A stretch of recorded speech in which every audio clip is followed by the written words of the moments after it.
Alhamdulillahi wa kafa. Assalatu wassalamu ala rasulillahil mustafa wa ala alihi wa sahbihi wa man wafa, amma ba'd.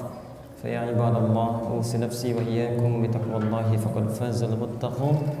Fala tamutunna illa wa antum muslimun. Faqala ta'ala ya ayyuhalladzina amanu taqullaha haqqa tuqatih wa la tamutunna illa wa antum muslimun. Saudara-saudariku, Bapak dan Ibu sekalian, alhamdulillah hari ini Kamis 20 Syawal 1438 Hijrah bertepatan dengan 13 Juli 2017 Masehi. Kita masih mendapat kesempatan dari Allah Subhanahu wa taala untuk menjalankan aktivitas kita dan telah kita tunaikan salat zuhur berjamaah insyaallah dengan amalan sunnahnya. Kita bermohon pada Allah semoga ibadah yang telah kita tunaikan sampai siang ini diterima oleh Allah Subhanahu wa taala dan insyaallah menjadi amalan ibadah terbaik kita di hadapan Allah Subhanahu wa taala. Dalam sesi kajian kita di masjid ini teragendakan seperti biasa dengan tema tazkiyatun nafs. Hanya dalam momentum ini, karena ini masih pertama kali kita bertemu di bulan Syawal, kemudian masih dalam konteks bulan Syawalnya juga, saya ingin menyampaikan dulu satu materi penting yang barangkali tidak semua kolega-kolega kita dari kalangan muslim yang beriman kepada Allah memahami tentang materi ini dengan baik. Sehingga kadang-kadang lupa, ya setelah selesai Ramadan, larut dalam kebahagiaan pasca Ramadannya, tapi lupa dengan satu amalan penting yang diisyaratkan oleh Al-Quran dan sunnah-sunnah Nabi. Amalan ini persis diisyaratkan di bulan yang sekarang tengah kita lalui. Jadi ada amalan-amalan khusus di bulan Syawal yang diisyaratkan oleh Nabi SAW, langsung bahkan ayatnya turun dari Al-Quran untuk membimbing kita memaksimalkan ibadah ini, khususnya di bulan Syawal yang tengah kita lalui. Jadi hari ini kita akan coba keluarkan dulu bahasan ini tentang amalan Syawal dalam Al-Quran dan Sunnah Rasulullah SAW. Jangan-jangan yang Anda ketahui cuma puasa saja, padahal ada amalan yang lainnya, gitu kan? Sudah? Baik, amalan Syawal dalam tuntunan Al-Quran dan Sunnah Rasulullah SAW. Baik, ada 3 jenis amalan. Saya ulang, ada 3 jenis amalan yang diisyaratkan di dalam Al-Quran dan hadis Nabi SAW untuk dimaksimalkan di bulan Syawal. 3 amalan ini, 1 adalah amalan yang dikerjakan di awal Syawal, khususnya tanggal 1 Syawal. Di spesifik tanggal 1 Syawal. Walaupun nanti asar itu dampaknya masih menyebar di sekitaran awal-awal Syawal. Mungkin ada yang 2 Syawal, 3 Syawal, 4 Syawal masih mengerjakan itu. Tapi secara spesifik dikerjakan di tanggal 1 atau di hari pertama di bulan Syawal. Amalan kedua, yaitu amalan yang dikerjakan di bulan Syawal, terbuka dari awal Syawal sampai akhir Syawal. Terbuka dari awal Syawal sampai akhir Syawal di luar tanggal 1 Syawal. Dari tanggal 2 sampai dengan akhir Syawal, misal 30 Syawal. Jadi kalau kemarin Ramadan 29 hari, berarti Syawalnya sekarang 30 hari. Jadi dari tanggal 2 sampai tanggal 30 ini terbuka amalan ini. Dan ini cuma di bulan Syawal, Pak. Jadi kalau antum nggak dapat bulan ini, antum harus tunggu tahun depan. Dan belum tentu hidup tahun depan. Ya. Jadi kalau kehilangan yang ini, kita belum tentu berpeluang mendapatkan tahun yang akan datang. Yang ketiga, amalan yang dilakukan di bulan Syawal tapi tidak dibatasi berhenti di akhir Syawal, berlanjut terus sampai pasca Syawal. Dimulai di bulan Syawal, saya dikerjakan, dimaksimalkan di bulan Syawal, diteruskan pasca Syawal. Ini cukup menarik urutannya nih ya. Kalau yang pertama pembuka Syawal, tanggal 1-nya aja atau awal Syawalnya. Yang kedua sampai akhir Syawal di luar tanggal 1-nya. Yang ketiga dimulai dari bahkan Syawal sampai lewat Syawal, Dzulqi'dahnya, Dzulhijjahnya, Al-Muharramnya sampai ketemu Syawal yang akan datang lagi. Paham sampai sini? Baik. Jadi kalau misal saya ilustrasikan dalam bentuk Kemudian bagian tulisan, bismillah.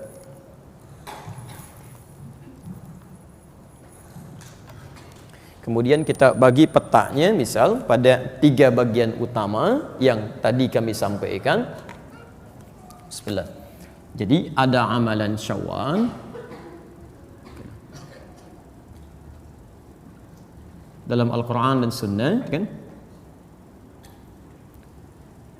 Terturunkan jenisnya 1, ada yang di awal Syawal, terkhusus ya pada hari pertama atau tanggal 1 Syawal. Yang kedua, ada yang berlaku dari awal sampai akhir Syawal, kecuali tanggal 1-nya. Jadi tanggal 1-nya tidak dikerjakan. Dan yang ketiga, tidak dibatas dari mulai sampai awal Syawal, dari mulai Syawal sampai tidak terbatas, sampai pasca Syawal, tidak terbatas. Ini 3 amalannya. Baik, kita turunkan pelan-pelan. Pertama, amalan di awal Syawal yang terkhusus tanggal 1 saja. Fokus. Isyaratnya ada di Quran. Pertama, surah kedua Al-Baqarah ayat 185. Nanti kita bacakan keterangan hadis ya pasca ini dari keterangan Nabi sallallahu alaihi wasallam dalam Al-Bukhari. Kita lihat. Lihat sini. Setelah Allah menerangkan tentang bulan Ramadan dan hukum Ramadan, syahrul Ramadan alladzi unzila fihi al-Qur'an hudan lin-nas, kan? Wa bayyinatin minal huda wal furqan. Kemudian terus setelah menerangkan hukum puasanya, maka di ujungnya, lihat ujung kalimatnya, ujung ayatnya. Walitukabbirullaha ala ma hadakum wa la'allakum tashkurun. Apa tujuan kita menunaikan ibadah puasa? Setelah selesai kita berpuasa itu, supaya satu, kata Al-Quran, Anda bisa meningkatkan takbir. Fokus atas hidayah yang telah Allah berikan selama Ramadan. Kemudian yang kedua, meningkatkan syukur atas segala nikmat pemberian yang Allah telah anugerahkan selama Ramadan.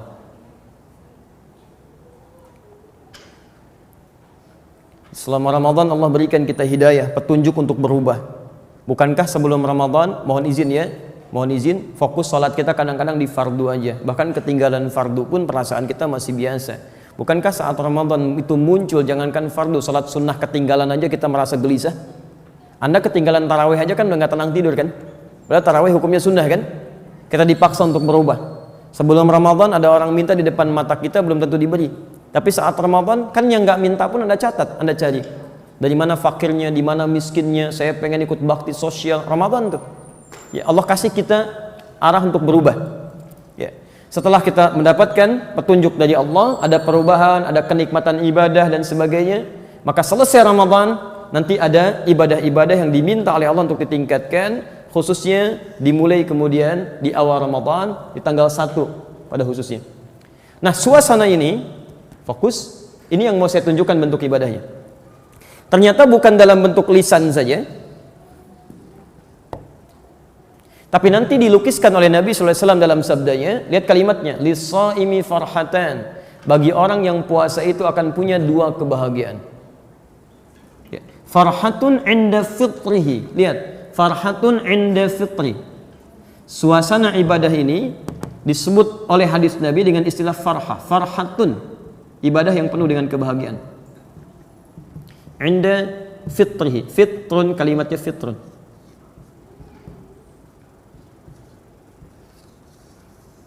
Ini poinnya. Hari pertama di bulan Syawal disebut dengan hari apa? Masih ingat? Lebaran apalagi. Baik. Coba lihat hari pertama di bulan Syawal. Baik. Ibu bapak kalau selesai Ramadan kemudian merayakan apa? Tuh, kalau merayakan baru tahu. Idul Fitri itu kapan? 1 Syawal. Jadi 1 Syawal disebut apa? Idul Fitri. Id Fitri. Tanggal 1 Syawal disebut dengan Id Fitri. Kembali kepada fitrun. Bukan kembali cari fitri, bukan. Lihat sini. Kembali kepada fitri. Apa tafsiran dari fitri? Hadis Nabi. Dari mana tafsiran hadis Nabi ini? Dari ayat Quran. Ini yang mau saya terangkan. Jangan-jangan selama 1 Syawal kemarin kita tidak bisa memaksimalkan petunjuk Nabi ini, yang hasilnya seharusnya kita teruskan sampai hari ini. Walaupun itu dimulai ibadahnya di tanggal 1-nya saja. Paham? Baik. Pertama lihat sini. Lis-shaimi farhatan. Bagi orang yang puasa itu punya 2 kebahagiaan. Amalan pertama ini disebut oleh Nabi sebagai amalan yang menghasilkan bahagia. Jadi orang mengerjakannya bahagia. Ini agak unik nih. Satu-satunya ibadah kata Nabi yang saat dikerjakan itu orang semua bahagia. Hampir nggak ada yang mengeluh, bahagia. Sebagai contoh begini, tidak semua ibadah ketika dikerjakan suasana hati bahagia semua, tidak semuanya. Bapak kalau sholat bahagia nggak? Halo? Ibu kalau sholat bahagia nggak? Enggak, Masya Allah. Mau bilang bahagia takut salah, mau bilang enggak keterlaluan gitu kan? Baik. Tapi begini, biasanya kalau orang bahagia itu jangankan ditunaikan, dengar informasinya aja sudah gembira. Antum dapat berita, anak antum lahiran, baru beritanya aja, belum pegang anak ya kan sudah gembira kan? Jadi umumnya bahagia itu ketika mendapat infonya walau belum dikerjakan itu sudah ada rasa kepada hati. Kalau orang sholat bahagia, panggilan sholat apa? Adzan, dengar adzan aja pasti bahagia. Allahu Akbar, Allahu Akbar. Ya, kok udah 2 lagi? Cepet amat ya. Nah, ini ada menunjukkan suasana hati yang berbeda gitu. Jelas ya? Ada suasana hati berbeda. Ini ada yang unik. Tapi yang ini kata Nabi, baik yang khusyuk ataupun yang tidak khusyuk itu ikutan bahagia Pak. 1 Syawal ini. Di baik orang yang Ramadannya maksimal, yang tidak maksimal, pokoknya ketika sampai 1 Ramadan itu sama ikut bahagia. Apa amalannya? Baik. Kata Nabi, farhatun inda fitrihi. Amalan yang pertama, kebahagiaan itu diraih ketika dia menemukan fitrinya. Ini. Apa tafsiran dari fitri, teman-teman sekalian, Bapak dan Ibu? Itu bisa dibagi kepada 3 amalan utama berdasarkan ayat dan hadis Nabi sallallahu alaihi wasallam. 3 tafsiran ini, tafsiran pertama, 1, bisa diartikan dengan makanan. Makanan. 1. Di kata fitrun ini,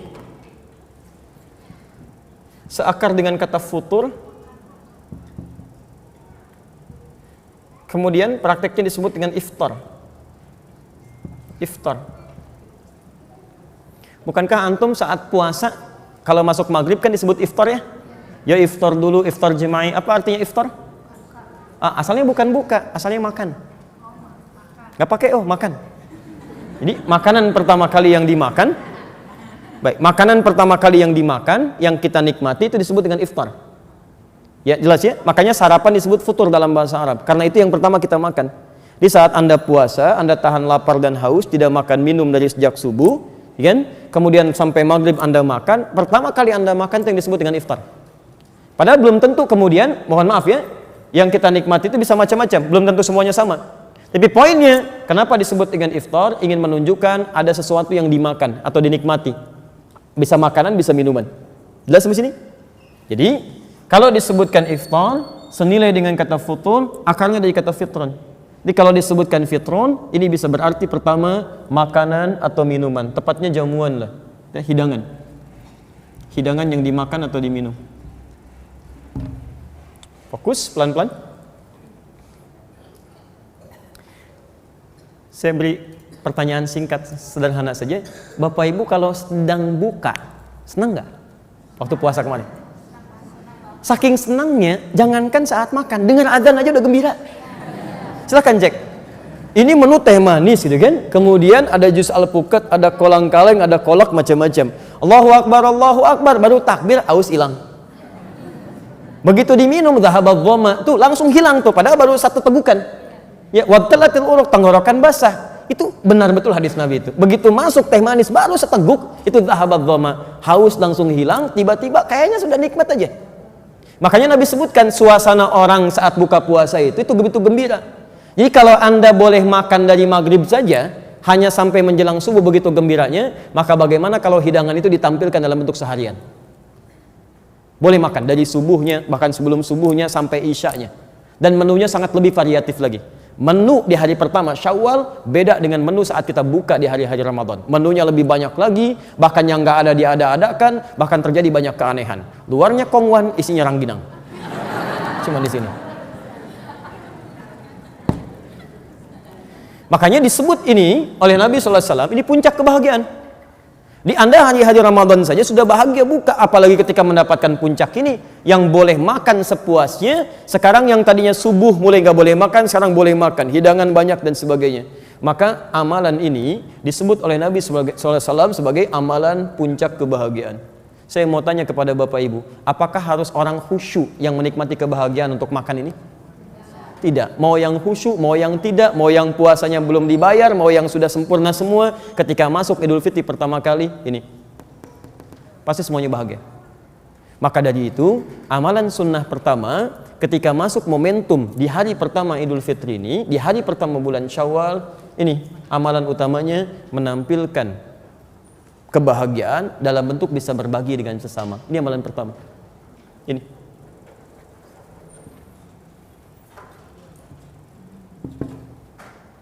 Satu Syawal. Karena itu bagi orang yang tidak memiliki bagian untuk dibagi, bahkan untuk dirinya sendiri, maka karena itulah kemudian menjelang hari-hari awal Syawal itu, bahkan ada syariat. Awas, hati-hati, ada syariat yang berlaku hanya di bulan Ramadan. Dikeluarkanlah kemudian satu zakat, yang zakat ini disiapkan membuat orang bahagia ketika muncul di awal Syawal atau di Idul Fitri itu. Apa zakatnya namanya? Bukan fitrah. Bukan fitrah, ingat. Tidak ada zakat fitrah dalam hadis. Nama fitrah itu nanti dari tafsiran hadis, dari bahasanya Ibnu Abbas radhiyallahu taala anhuma. Bukan fitrah tapi fitri. Silakan Bapak Ibu cek ya, di dalam hadis-hadis Nabi, kalimat zakat yang disebut zakat fitrah itu, kalimat hadisnya menyebutkan zakat fitri, bukan zakat fitrah.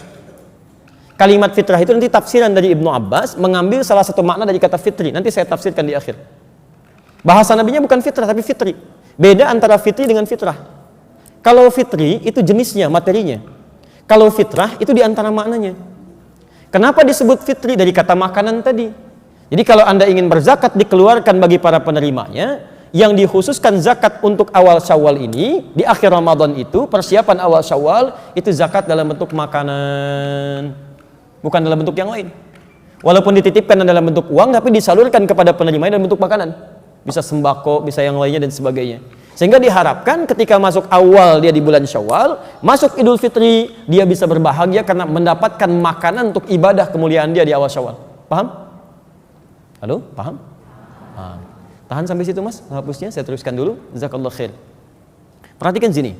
Jadi kalau saya teruskan, ibadah yang pertama terkait dengan awal Syawal, di tanggal 1 itu, pertama kita diminta oleh Nabi sallallahu alaihi wasallam, terkhusus dalam isyarat Al-Qur'an, ini untuk memaksimalkan makna fitri dengan berbagi, bahkan muncul dalam bentuk zakat supaya orang bisa memaksimalkan ibadah yang pertama ini.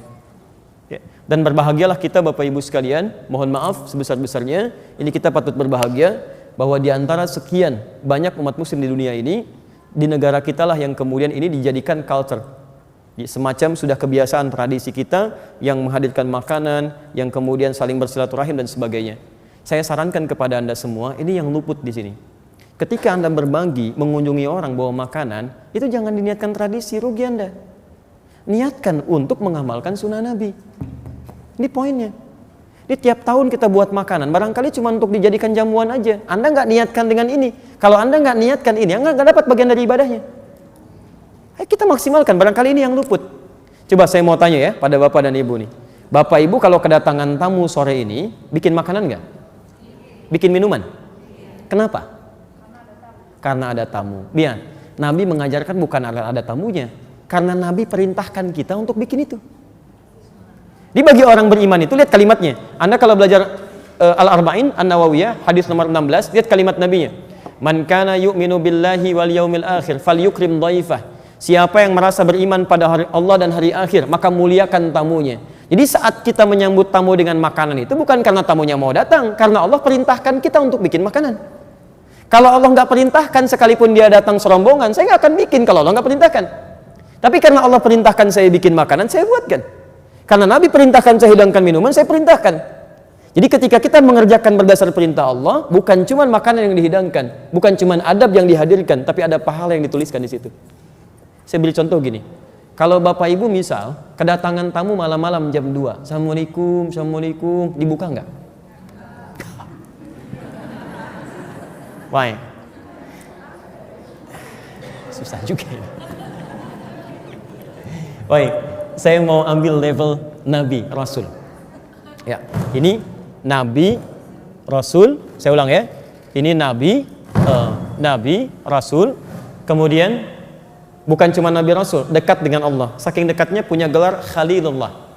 Ya, punya gelar Khalilullah yang sangat dekat dengan Allah. Bahkan dari keturunannya hampir semua jadi nabi, Pak. Istri pertamanya Sarah melahirkan nabi. Ya, jadi Ibrahim alaihissalam menikah dengan Sarah melahirkan Ishak. Dari Ishak turun Yakub, dari Yakub turun Yusuf. Sejaman dengan Yusuf, familinya ada Nabi Zakaria. Nabi Zakaria dari sepupunya Imran. Imran menikah dengan Hannah, turun Maryam. Maryam lahir Isa. Sisi yang lainnya lagi, nanti ada Musa, ada Daud, ada Sulaiman dan seterusnya. Menikah dengan Hajar. Sebelum lahirnya Ishak, lahir Ismail dari rahim Hajar alaihissalam. Dari Ismail muncul Nabi Muhammad SAW. Kalau anda urut ketemu sampai ke Nabi Ismail. Muhammad bin Abdullah bin Abdul Muttalib bin Hashim bin Abdul Manaf bin Qusay bin Murrah bin Kilab bin Ka'ab bin Ghalib bin Fihir bin Malik bin Nadar bin Kinana bin Khuzaimah bin Mudrika bin Ilyas alaihissalam bin Nizar bin Mudar bin Ma'ad bin Adnan bin Adi bin Andri bin Muqawwam bin Nahur bin Tariq bin Ya'ruf bin Yasjub bin Nabit bin Ismail alaihissalam bin Ibrahim alaihissalam. Saya ingin katakan ada seorang nabi, seorang rasul dekat dengan Allah, surganya jelas, anak-anaknya hampir semuanya nabi dan rasul. Begitu kedatangan tamu malam-malam diterima oleh beliau. Antum nabi bukan, rasul bukan, belum tentu dekat dengan Allah, keluarganya nggak semua jadi nabi, kedatangan tamu malam-malam, masya Allah. Nabi Ibrahim yang jelas surganya diterima, antum yang belum jelas masih mau menerima. Baik, saya mau kasih ilustrasi begini. Yang saya maksudkan begini. Yang saya maksudkan, karena ini perintah Allah. Kalau sudah perintah Allah, jangankan kita, Nabi aja ngerjakan. Quran surah 51, ayat 24. Sampai ayat 30-nya. Posisi paling kanan sebelah bawah. Lihat, saya bacakan ayatnya. Hal ataka hadithu dhaifi Ibrahim al-mukramin. Pernahkah Anda dengar kisah tentang Nabi Ibrahim yang kedatangan tamu malam-malam? Tapi dimuliakan. Idh dakhalu alaihi faqalu salama. Tiba-tiba masuk malam-malam, kalau kita ilustrasikan bukan tamu biasa, bukan 1-2 orang, agak banyak. Taruhlah rambutnya agak panjang, jubahnya putih gitu kan. Tengah malam. Iddakhalu alaihi, datang kepada beliau, faqalu salama, mereka mengucapkan assalamualaikum, assalamualaikum. Antum taruhlah berani kan, ada yang mengucapkan malam-malam jam 2 tuh, assalamualaikum, assalamualaikum, masya Allah. Dijawab tidak? Oh jangan, salah kalau nggak dijawab, dosa. Sebab mengucapkan salam hukumnya sunnah, menjawab hukumnya wajib. Quran surah keempat ayat 86. Wa idza hayyitum bi tahiyyatin fahayyu bi ahsana minha. Kalau ada orang mengucapkan salam, maka jawab, hukum menjawabnya wajib dengan yang lebih baik. Jadi kalaupun antum belum buka, minimal antum jawab. Assalamualaikum, waalaikumsalam, assalamualaikum, waalaikumsalam, gitu kan? Masya Allah. Ini begitu dibuka, Bu, Pak. Allahu Akbar. Qaumun munkarun. Ini orang asing. Saya tidak kenal. Kalau orang asing berarti capek, bukan orang sini. Telah menempuh perjalanan panjang. Perhatikan, saya ingin tunjukkan bagaimana seorang Nabi Ibrahim ini begitu sangat dekat dengan Allah sampai memuliakan tamunya luar biasa. Kalau dari jauh berarti lelah, saya tidak boleh banyak tanya. Dipersilahkan langsung masuk, istirahat. Beliau sendiri faragha ila ahlihi, datang ke istrinya Sarah, bertanya, ada menu terbaik apa untuk tamu kita malam ini? Ketika tidak ditemukan sisa makanan, faja'a bi'idlin samin, itu masih sempat-sempatnya Pak, nyari lembu di belakang, sembelih dulu. Jadikan gulai. Itu bisa bayangkan. Memang masalah mulai muncul, faqarrabahu ilaihim, begitu dihidangkan kepada tamu-tamu ini nggak disentuh. Jangankan dimakan, disentuh tidak, begini aja. Qala ala ta'kulun, berkata beliau, kok nggak dimakan? Diperhatikanlah secara seksama dari atas sampai ke bawah. Allahu Akbar, tengah malam, rambut panjang, jubah putih, lihat ke kaki, kaki nggak napak ke lantai. Ternyata malaikat yang sudah menyamar. Baik, bagaimana situasi antum kalau begitu tuh? Fa'ujassa minhum khifah, maka mulai khawatir. Agak ketakutan. Jadi Nabi pun pernah takut, itu biasa. Yang salah itu yang larut dalam ketakutan. Ya, qalu la takhaf wa basyarahu bi ghulamin alim. Saya mau kasih rahasia di sini. Ini puncaknya. Lalu mereka berkata, kamu enggak usah takut. Selama kita dekat dengan Allah, mengerjakan sesuatu karena Allah, maka Allah akan berikan ketenangan saat kita hadir dalam ketakutan. Tapi yang paling hebat, ketika Anda bisa memuliakan tamu karena Allah, sekalipun dia tidak mengharapkannya, maka Allah akan balas Anda dengan sesuatu yang luar biasa. Lihat kalimatnya. Bukankah tadi Nabi Ibrahim tinggal di rumah siapa? Coba cek. Sarah. Sarah punya anak atau tidak? Punya. Siapa nama anaknya? Ishak. Dalam posisi tadi, beliau belum mendapatkan keturunan. Sarah itu divonis, mohon maaf ibu, mohon maaf, divonis monofos, divonis mandul. Tidak mungkin punya keturunan secara medis dan klinis. Begitu Nabi Ibrahim mengamalkan amalan tadi, lihat, memuliakan tamu, dilakukan karena Allah, tiba-tiba tamu itu mengatakan, "Wabasyaruhu bighulamin alim." Allah balas kebaikan Anda dengan memberikan kabar, Anda akan punya anak dari Sarah, anak yang sangat cerdas. Istrinya kaget dengar itu dari belakang. Fa'aqbalat imra'atuhu fi sarratin fasakkat wajhaha wa qalat ajuzun aqim. Istrinya yang mendengar tadi tiba-tiba kaget histeris, memukul pipinya mengatakan, "Apa yang seperti ini masih punya keturunan?" Qalu kadzalika qala rabbuk. Kemudian mereka berkata, ini ketetapan Allah. Innahu huwal hakimul alim. Kalau Allah sudah tetapkan, itu yang paling bijak, yang Allah sangat mengetahui. Teman-teman, barangkali antum ketika menjamu orang lain, memberikan makanan sekecil apapun, ketika Anda niatkan karena Allah, mungkin itu wasilah bagi Anda untuk mengabulkan doa-doa Anda. Ketika Anda niatkan sebagai ibadah. Ini tidak ada ruginya ketika Anda menjamu orang lain, niatkan bagian dari ibadah. Jangan-jangan cuman bikin, diminum pulang. Kalau cuman seperti itu, jangankan antum, non-muslim pun bisa mengerjakan itu. Demi Allah saya katakan, antum silahkan bertamu kepada teman-teman non-muslim. Demi Allah saya katakan, mereka pun akan menjamu antum. Di mana perbedaannya? Pada kalimat iman. Ini.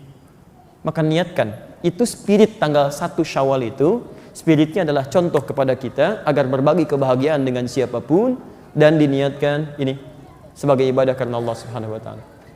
Ini poinnya. Coba antum yang masih mengunjungi itu, kunjungi paman, kakek, nenek, ibu, ayah, bawa makanan, bawa macam-macam, diniatkan apa itu? Ini bagian pertama. Ini dan disambung dengan takbir. Ya.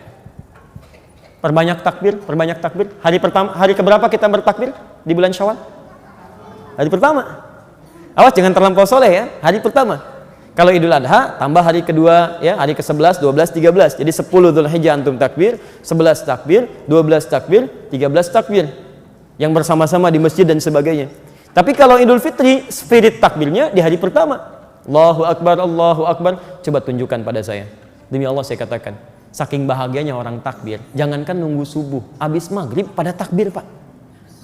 Jangankan orang dewasa, anak kecil yang gak ikutan puasa, ikutan takbir. Makanya benar ketika Nabi menyebutkan suasana fitri itu suasana kebahagiaan, dihadirkan dengan ini. Tapi yang mau saya tunjukkan, coba cek ya sampai hari ini. Tadi kan saya katakan ini amalan di hari pertama, tapi akarnya, dampaknya terus melewati waktu-waktu pasca hari pertama, kedua dan seterusnya. Sekarang perhatikan, mohon izin, fokus. Takbir ini disebutkan oleh Quran, ala ma hadakum, setelah Allah memberikan hidayah untuk kita berubah. Jadi ketika Anda mengatakan Allahu Akbar, itu kalimat di lisan, komitmen supaya Anda bisa berubah. Jadi lebih baik. Jadi kalau lisan Anda mengatakan Allahu Akbar, Allah, tapi Anda nggak mau berubah pasca Ramadan, Anda butuh kalimat apa lagi? Fir'aun saja nggak sanggup mengucapkan Allahu Akbar, padahal Allah kirimkan 2 nabi. Sekarang Anda, Nabi Muhammad cuma 1 sudah meninggal, lisan Anda digerakkan mengucapkan kalimat takbir. Anda bisa mengucapkan, tapi Anda nggak mau berubah. Anda perlu dikasih apa lagi? Coba cek Fir'aun. Ya, Quran surah ke-20. Ayat ke-43 sampai 44. Ini makhluk paling buruk, paling zalim. Mengaku Tuhan, ana rabbukumul a'la. Hobinya sembelih bayi, Bu. Quran surah kedua ayat 49. Bukan sembelih biasa. Yudzabbihuna abna'akum. Kalau ada perempuan mengandung, ditunggui sampai lahiran. Nanti yang masih berah itu kalau laki-laki langsung dibanting ke bawah, langsung digorok begini. Di sembelih itu ada 2 dalam bahasa Arab, Pak. Ada nahara, ada zabaha. Inna a'tainakal kautsar, fashalli li rabbika. Nahara itu sembelih unta yang tidak dijatuhkan. Jadi kalau antum sembelih unta itu nggak dijatuhkan dulu, langsung disembelih dalam berdirinya. Kalau yang pakai golok besar langsung begini, kalau yang kecil ditempel sedikit, cari nadinya langsung dipotong begini, disembelih. Tapi kalau zabaha nggak pakai tasydid, zabaha itu artinya disembelih dengan dijatuhkan dulu. Makanya kambing, sapi, kerbau, ayam dan sejenisnya itu dijatuhkan dengan cara yang baik baru disembelih. Kalau tidak pakai tasdid, dzabaha berarti sekali sembelihan. Jadi kalau nyembelih cuma begini, selesai. Makanya kata Nabi, idza dzabahtum fa ahsinu dzibah. Tidak pernah menggunakan tasdid. Kalau Anda sembelih, baguskan sembelihan. Jadi tajamkan pisaunya. Itu pun tidak boleh dilakukan di depan hewan. Agak menjauh. Nggak boleh antum datangkan kandidat selanjutnya, siap-siap. Itu nggak boleh. Ya, dosa itu. Ya, nanti bulan depan kita belajar fikih Idul Adha.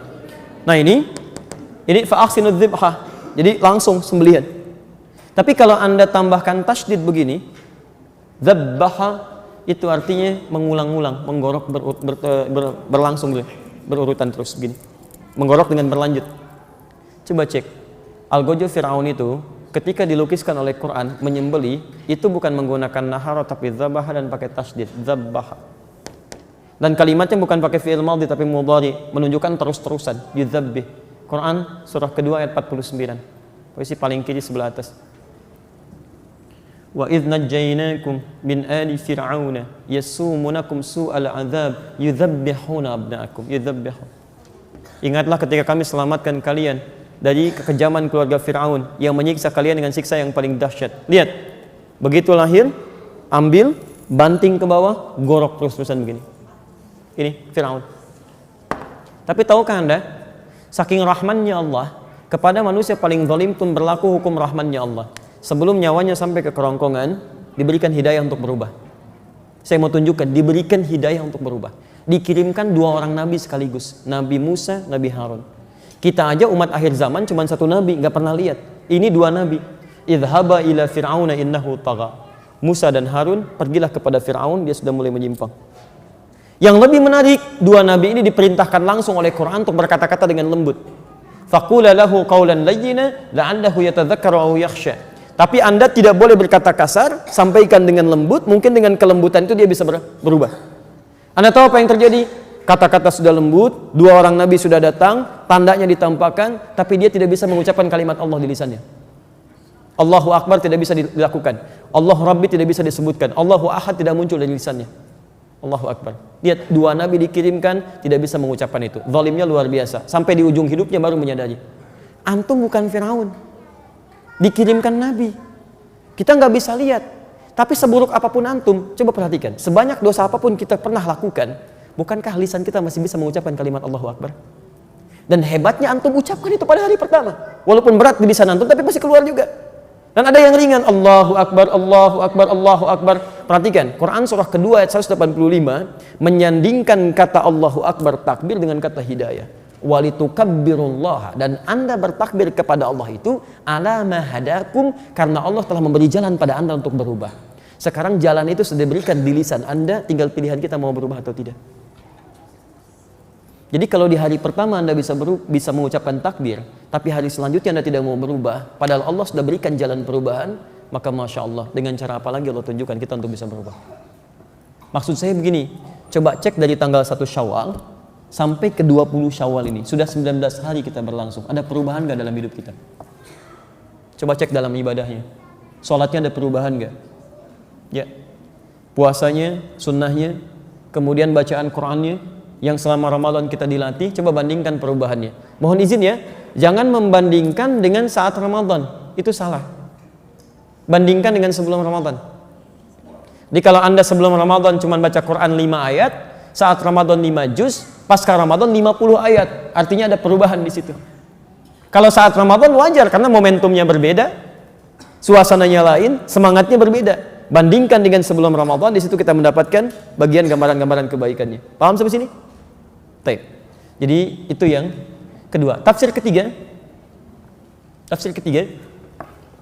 Wala'allakum tashkurun.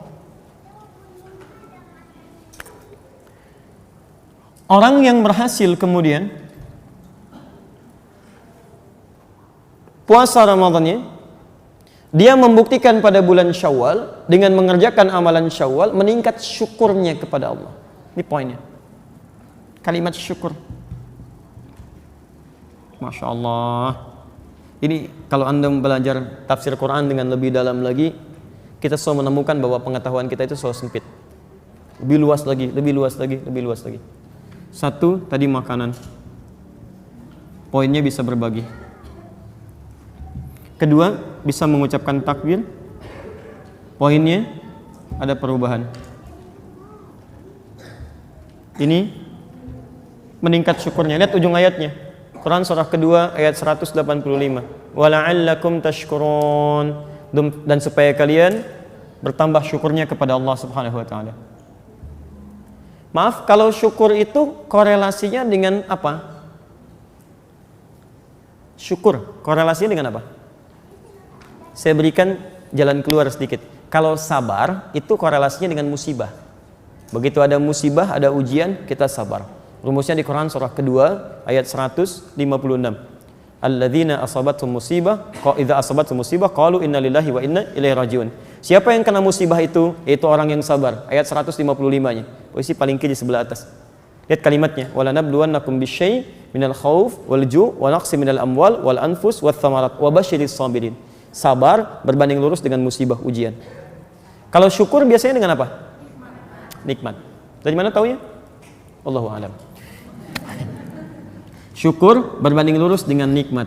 Dari mana taunya? Quran surah ke-14 ayat ke-7. Ibrahim. Quran surah ke-14 ayat ke-7. Lihat kalimatnya, la in syakartum la azidannakum. Kalau Anda bersyukur kepada Allah, maka nikmat Anda yang Allah berikan kepada Anda, yang Anda dapati akan ditambah. Nah, sekarang lihat rumusnya, kembalikan, ini tidak mudah memahami ya. Syukur korelasinya berbanding lurus dengan nikmat.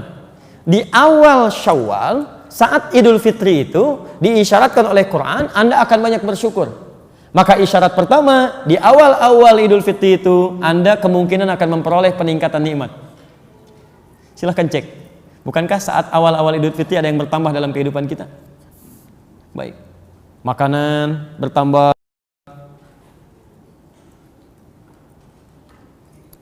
Baik. Pakaian berganti, kan? Baik. Bukankah di awal Syawal Idul Fitri ada penambahan nikmat bagi kita? Ada kiriman makanan, ada pakaian, anak kecil dapat uang, dapat macam-macam dan sebagainya. Masya Allah, yang dapat anaknya, yang ngambil ibunya gitu kan, dan seterusnya. Baik. Kapan itu dapatnya? Idul Fitri. Tanggal berapa? 1 Syawal. Lihat, ini yang mau saya sampaikan. Korelasi nikmat yang diperoleh, yang dicontohkan miniaturnya di hari pertama bulan Syawal, tujuannya bukan untuk dikumpulkan. Jadi ketika Anda mendapatkan makanan, dapat uang, dapat ini, dapat itu, latihlah dari mulai dini kepada anak kita, termasuk pribadi kita. Semua titipan itu bukan untuk dibanggakan, tapi la'allakum tashkurun, untuk disyukuri. Dan persoalannya, ternyata bentuk syukur itu tidak hanya terukur dalam kalimat alhamdulillah. Dapat ini, alhamdulillah. Dapat ini, alhamdulillah. Bukan itu poinnya. Tidak pernah disebutkan syukur dalam kalimat-kalimat fiqih kecuali menunjuk kepada, ini poinnya, ungkapan kebahagiaan atas nikmat yang diperoleh, ungkapan kebahagiaan atas nikmat yang diperoleh. Fokus betul ya. Dengan cara menggunakan nikmat dimaksud sesuai dengan ketentuan yang Allah tetapkan. Ungkapan kebahagiaan atas nikmat yang diperoleh dengan cara menggunakan nikmat dimaksud sesuai dengan ketentuan yang Allah tetapkan. Itu yang dimaksud dengan syukur. Pada awal Syawal, Idul Fitri, kita bahagia, senang karena umumnya mendapatkan penambahan nikmat. Nikmat dikunjungi, nikmat mendapatkan makanan, nikmat mendapatkan materi. Tapi pelajaran besarnya, kata Al-Quran, semua nikmat itu bukan untuk dikumpulkan, tapi untuk menjadi takaran bagi setiap nikmat yang Allah titipkan kepada kita, sejauh mana kita menggunakan nikmat itu pada ketentuan yang telah Allah berikan. Lihat aplikasinya. 1. Saya nggak mau jauh-jauh dulu ya. Saya belum mau ke harta, belum mau ke pakaian, belum mau ke perangkat kehidupan kita. Perhatikan, nikmat kesehatan, nikmat tidak? Nikmat. Mata yang sehat itu nikmat. Lisan yang sehat itu nikmat sampai ke ujung kaki. Pernahkah kita melihat sisi penjelasan dalam Al-Quran bahwa orang syukur dengan nikmat kesehatan dirinya adalah ketika perangkat tubuhnya digunakan pada sesuai dengan ketentuan Allah? Coba cek lagi. Jangan-jangan selama ini mata kita tidak pernah digunakan sesuai ketentuan Allah. Sering saya ulang kalimat-kalimat ini. Orang beriman itu beda dengan yang belum ada iman dalam dirinya. Orang beriman itu ketika dia lihat di Quran, demi Allah saya katakan, semua ayat terkait dengan kondisi tubuh kita dan fungsi alat tubuh kita, itu umumnya dimulai dengan kalimat iman. Umumnya. Mata. Saya sering kali ungkapkan ini. Quran surah ke-24. Ayat 30 untuk ikhwan laki-laki, ayat 31 untuk yang akhwat perempuan. Ketika menyebutkan mata, bukan untuk melihat. Kullil mu'minina yaghuddu min absarihim. Katakan pada pria yang punya iman. Imannya dulu disebutkan. Kalau yang gak beriman, itu urusan dia. Tapi bagi yang beriman, ini ada aturan. Yaghuddu min absarihim. Syukuri nikmat matamu, gunakan pada yang benar menurut Allah. Yang baik-baik lihat, yang tidak baik palingkan. Maka muncul istilah ghaddul basar dari Quran. Memalingkan pandangan dari apa yang tidak Allah ridhai. Saya mau tanya pada antum, selama ini jangan ukur dulu dengan uang, jangan ukur dengan materi dan sebagainya. Allah kasih mata kepada kita, berapa kali kita mensyukurinya dalam sehari? Dan berapa kali kita mengistighfari fungsi mata yang pernah kita gunakan pada yang tidak tepat? Nabi aja sehari bisa 100 kali istighfar. Coba cek, jangan-jangan antum mau kesini pun salah lihat. Yang gak boleh dilihat juga. Ada aurat terbuka, ada gambar gak boleh dilihat, itu satu. Lisan, apa fungsi lisan? Mulut. Bicara yang baik-baik, tapi ketika menyebutkan fungsinya, Nabi menyebutkan fungsi iman dulu. Silakan cek, lihat hadisnya. Man kana yu'minu billahi wal yaumil akhir. Siapa yang merasa beriman kepada Allah dan hari akhir. Ketentuan ini hanya bagi orang yang punya iman. Kalau Anda merasa tidak punya iman, silakan, enggak usah dipakai. Tapi kalau Anda merasa punya iman tidak mengerjakan ini, ada yang salah dalam iman Anda. Ya, lihat kalimatnya. Faliyakul khairan aw liyasmut. Dia hanya boleh berkata yang baik. Kalau tidak bisa, dia diam. Enggak ada pilihan ketiga. Di orang beriman itu mustahil mengucapkan kalimat kotor, mustahil. Jadi kalau ada orang beriman mengatakan kata-kata yang kotor, ada yang salah dalam imannya. Dia kalau nggak bisa dia akan diam. Penuh dengan zikir, kalimatnya istighfar, kalimatnya subhanallah, tasbih, tahmid. Malaikat saja, malaikat itu masya Allah tidak sanggup berkata kotor, tidak sanggup berkata kotor. Ya, masa bagaimana kita dengan yang bukan malaikat diperintahkan oleh Allah tapi keluar kalimat-kalimat yang tidak menyenangkan. Ini mohon izin ya. Mohon izin kembalikan lagi, coba cek. Kalau Anda merasa ingin mensyukuri nikmat dari Allah, maka cek lagi tubuh kita dulu sebelum pada yang lain, sampai ke ujung kaki. Makanya saking bersihnya lisan kita ini, nggak boleh berkata yang kotor. Saking nggak bolehnya, karena lisan kita bersih. Dilarang untuk mencela. Kalimat celaan dibuka dengan kalimat iman. Ya ayyuhalladzina amanu la yaskhar qaumin qaum. Hei orang-orang beriman, jangan saling mencela satu dengan yang lainnya. Jadi kalau ada orang mudah mencela orang lain, sementara dia mengaku beriman, ada yang salah dalam imannya. Kalau orang nggak beriman mencela, dia nggak punya iman. Tapi kalau antum beriman mencela, ada yang salah dalam imannya. Pada yang tidak dibenarkan untuk dicela, pada yang tidak dibenarkan untuk dicela. Dusta, wailul lil mukadzibin, celaka bagi para pendusta. Masuk ke tangan, lihat wailul lil mutaffifin, celaka orang-orang curang. As-sariqu was-sariqatu faqtu aydiyahuma. Para pencuri itu potong tangannya. Saking mulianya nggak boleh berbuat yang kasar. Daripada kotor lebih baik nggak punya tangan sama sekali. Coba cek. Saya selalu katakan begini, mata kita aja mungkin belum maksimal. Ada orangnya buta, usia 4 tahun, menghafal Quran sampai hafal. Antum dikasih 40 tahun mata sehat, untuk baca aja belum punya waktu. Antum butuh berapa tahun lagi? Ada anak-anak usia 5 tahun bisa berkata yang baik-baik. Antum dikasih 50 tahun masih keluar kalimat yang kotor. Antum butuh berapa tahun lagi untuk bisa berkata yang baik? Dan selalu ada kesempatan untuk berubah gitu kan. Kalau Allah sudah keluarkan kalimat takbir di lisan kita, Allahu Akbar, itu belum membimbing Anda untuk berkata yang baik, Anda butuh kalimat apa lagi gitu. Sampai ke ujung kaki, semua sampai ke ujung kaki. Quran surah ke-25 ayat 63. Wa ibadur rahmanil ladzina yamshuna 'alal ardi hauna. Hamba Allah yang penyayang itu. Kalau Anda mengaku hamba Allah, itu jalannya tawadhu. Itu kalimatnya tegas itu. Jadi kalau ada orang sombong, maaf, yamshun itu bisa dengan kaki, bisa dengan perangkat. Kalau dulu pakai kuda, sekarang kudanya robah jadi Ferrari, itu kan? Kijangnya robah jadi Innova, itu kan? Dan sebagainya. Jadi ada orang yang jalannya memang biasa, tapi kalau sudah masuk mobil, sombongnya luar biasa. Misal, jelas ya? Maka coba cek. Kalau kita sudah dalam perangkat diri kita belum bisa mengarahkan pada yang baik, maka ini amalan Syawal kita belum maksimal. Jelas di sini? Itu baru tubuh kita, belum pakaian, belum harta. Ada orang sepeda aja nggak punya, jarak ke masjid 5 kilo, jalan kaki ke masjid Pak. Antum cuma 5 meter masjid dengan rumah begini. Sepeda ada, motor ada, mobil banyak bahkan. Dan hebatnya lagi, mic masjid ngarah ke rumah antum begini. Antum belum kedengaran juga dan belum mau melangkah juga. Antum butuh apa lagi supaya mau ke masjid? Nah, ini poinnya. Jadi, amalan yang pertama, Spiritnya di tanggal 1 itu adalah menunjukkan satu adanya perubahan ya, pada diri seorang muslim. Dia bahagia ketika masuk tanggal 1 Syawal, bukan bahagia karena puasanya selesai. Ya, nggak ada sahabat bahagia karena puasa selesai. Semua sahabat itu setelah puasa selesai justru menangis, menantikan setiap hari itu bisa Ramadan semuanya. Nggak ada yang bahagia. So, kebahagiaan itu ketika mereka mendapatkan nilai-nilai tadi. Bahagia ketika disebut oleh Nabi bisa berbagi. Bahagia karena mendapatkan petunjuk untuk berubah. Bahagia karena mulai bisa mensyukuri apa yang telah Allah titipkan. Coba cek, jangan-jangan kita bahagianya semua aja. Cuma dengan pakaiannya, cuma dengan makanannya, cuma dengan segalanya. Tapi tidak tampak perubahan dalam diri kita. Maka apa yang kita banggakan di hadapan Allah? Mana kebahagiaan itu?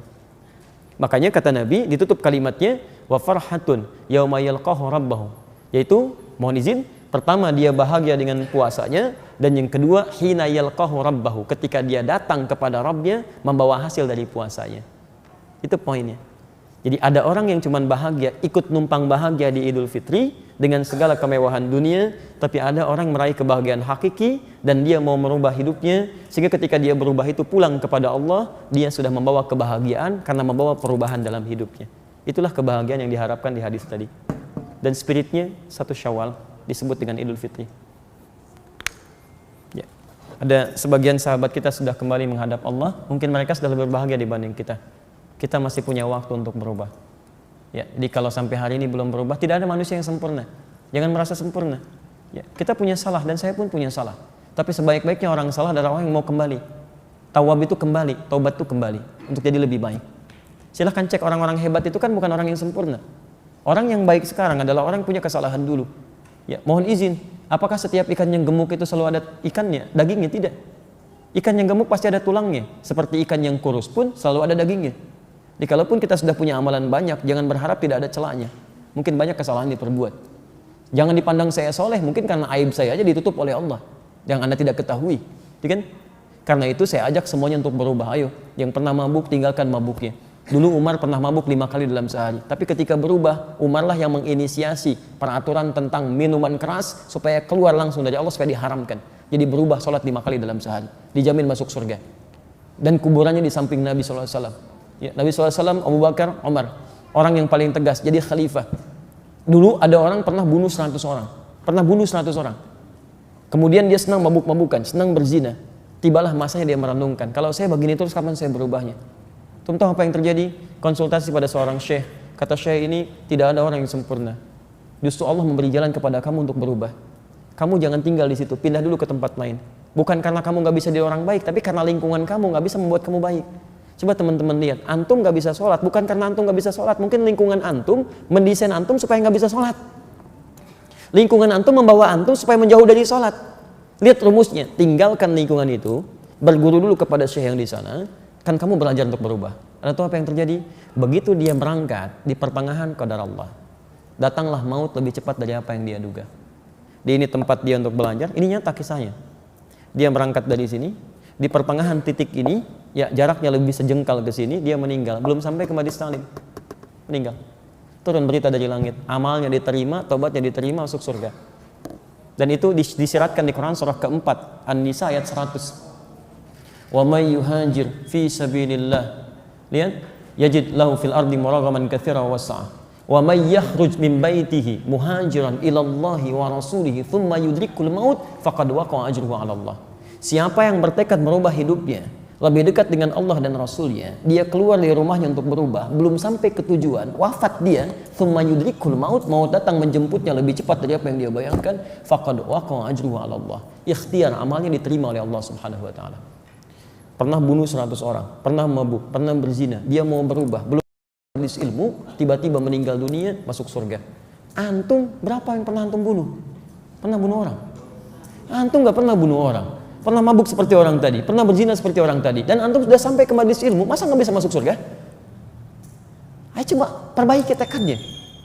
Dan biasanya kalau orang sudah mendapat kesempatan hadir untuk berubah, hal pertama yang Allah berikan kepada orang itu adalah anugerah meninggalkan yang haram.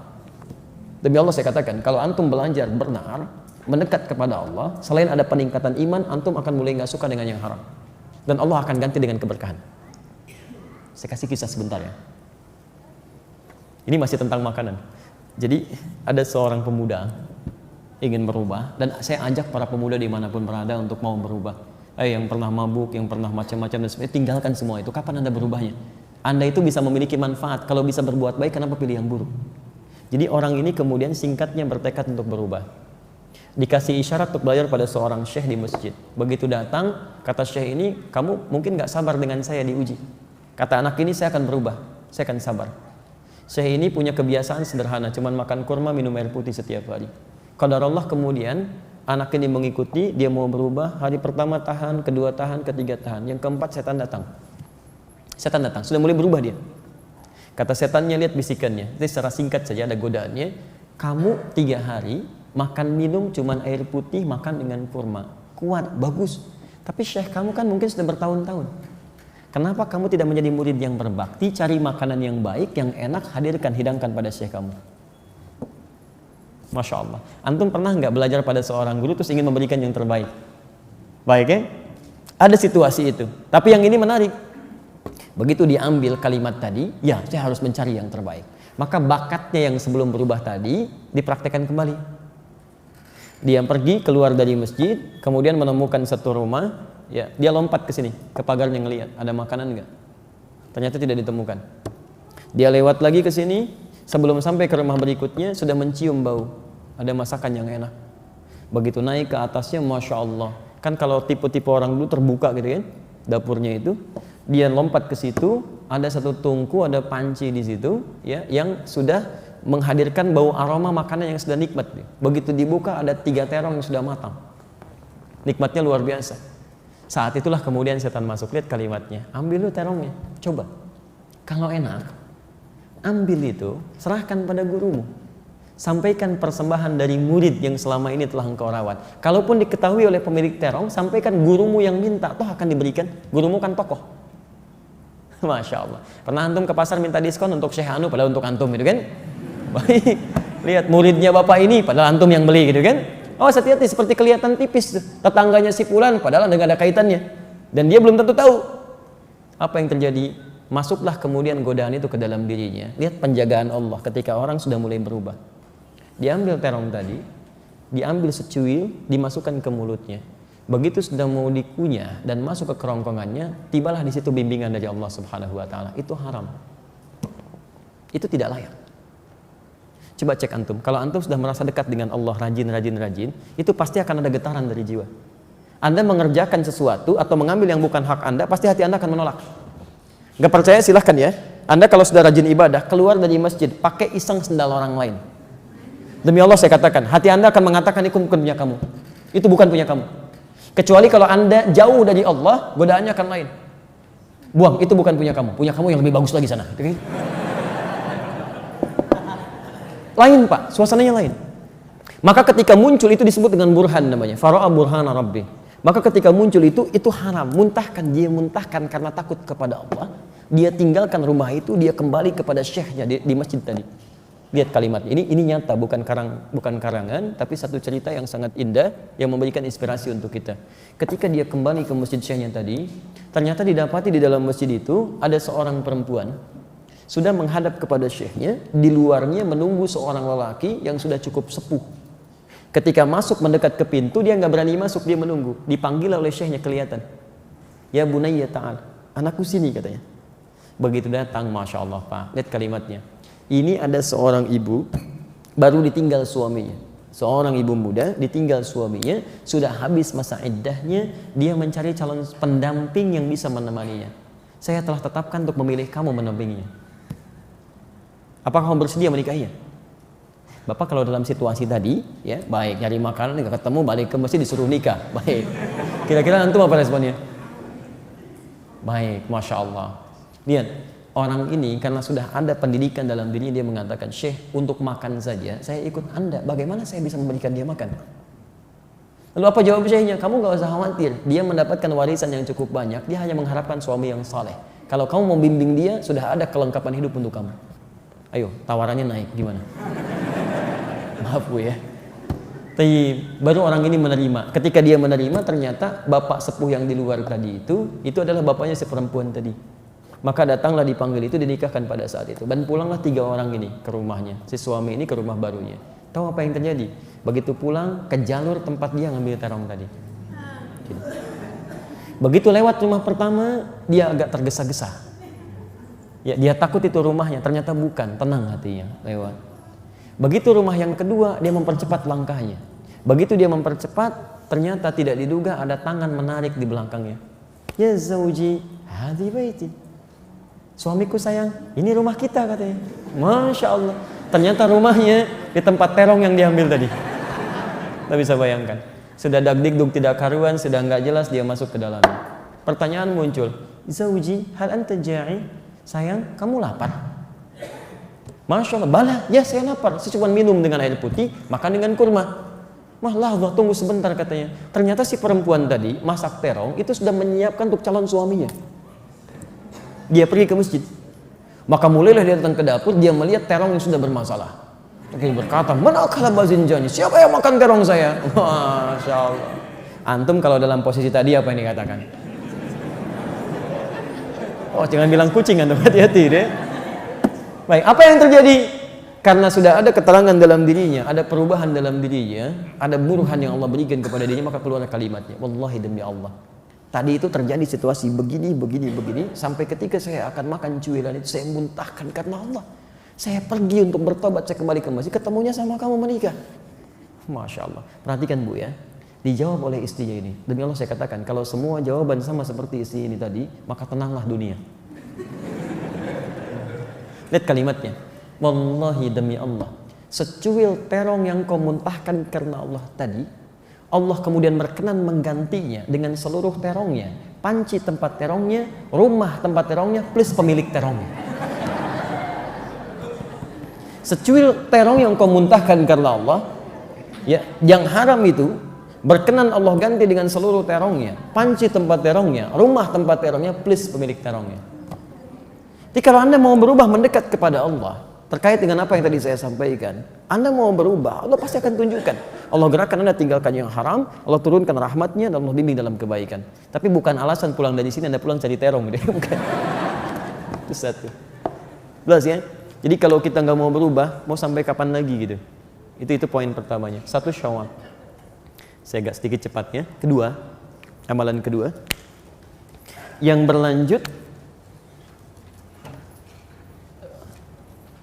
di 2 Syawal sampai dengan akhirnya 30 Syawal, kurang lebih 30 Syawal,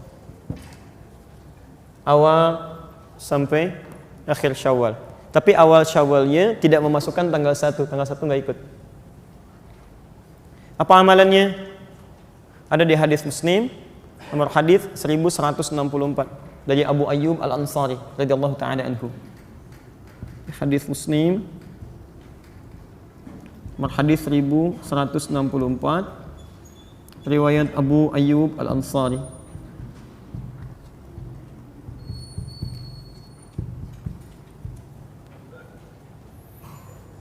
Lihat kalimatnya, bismillah. Man shama Ramadan, siapa yang telah berpuasa di bulan Ramadan, di Ramadannya selesai. Oke? Siapa yang puasa di bulan Ramadan, thumma atba'ahu sittan min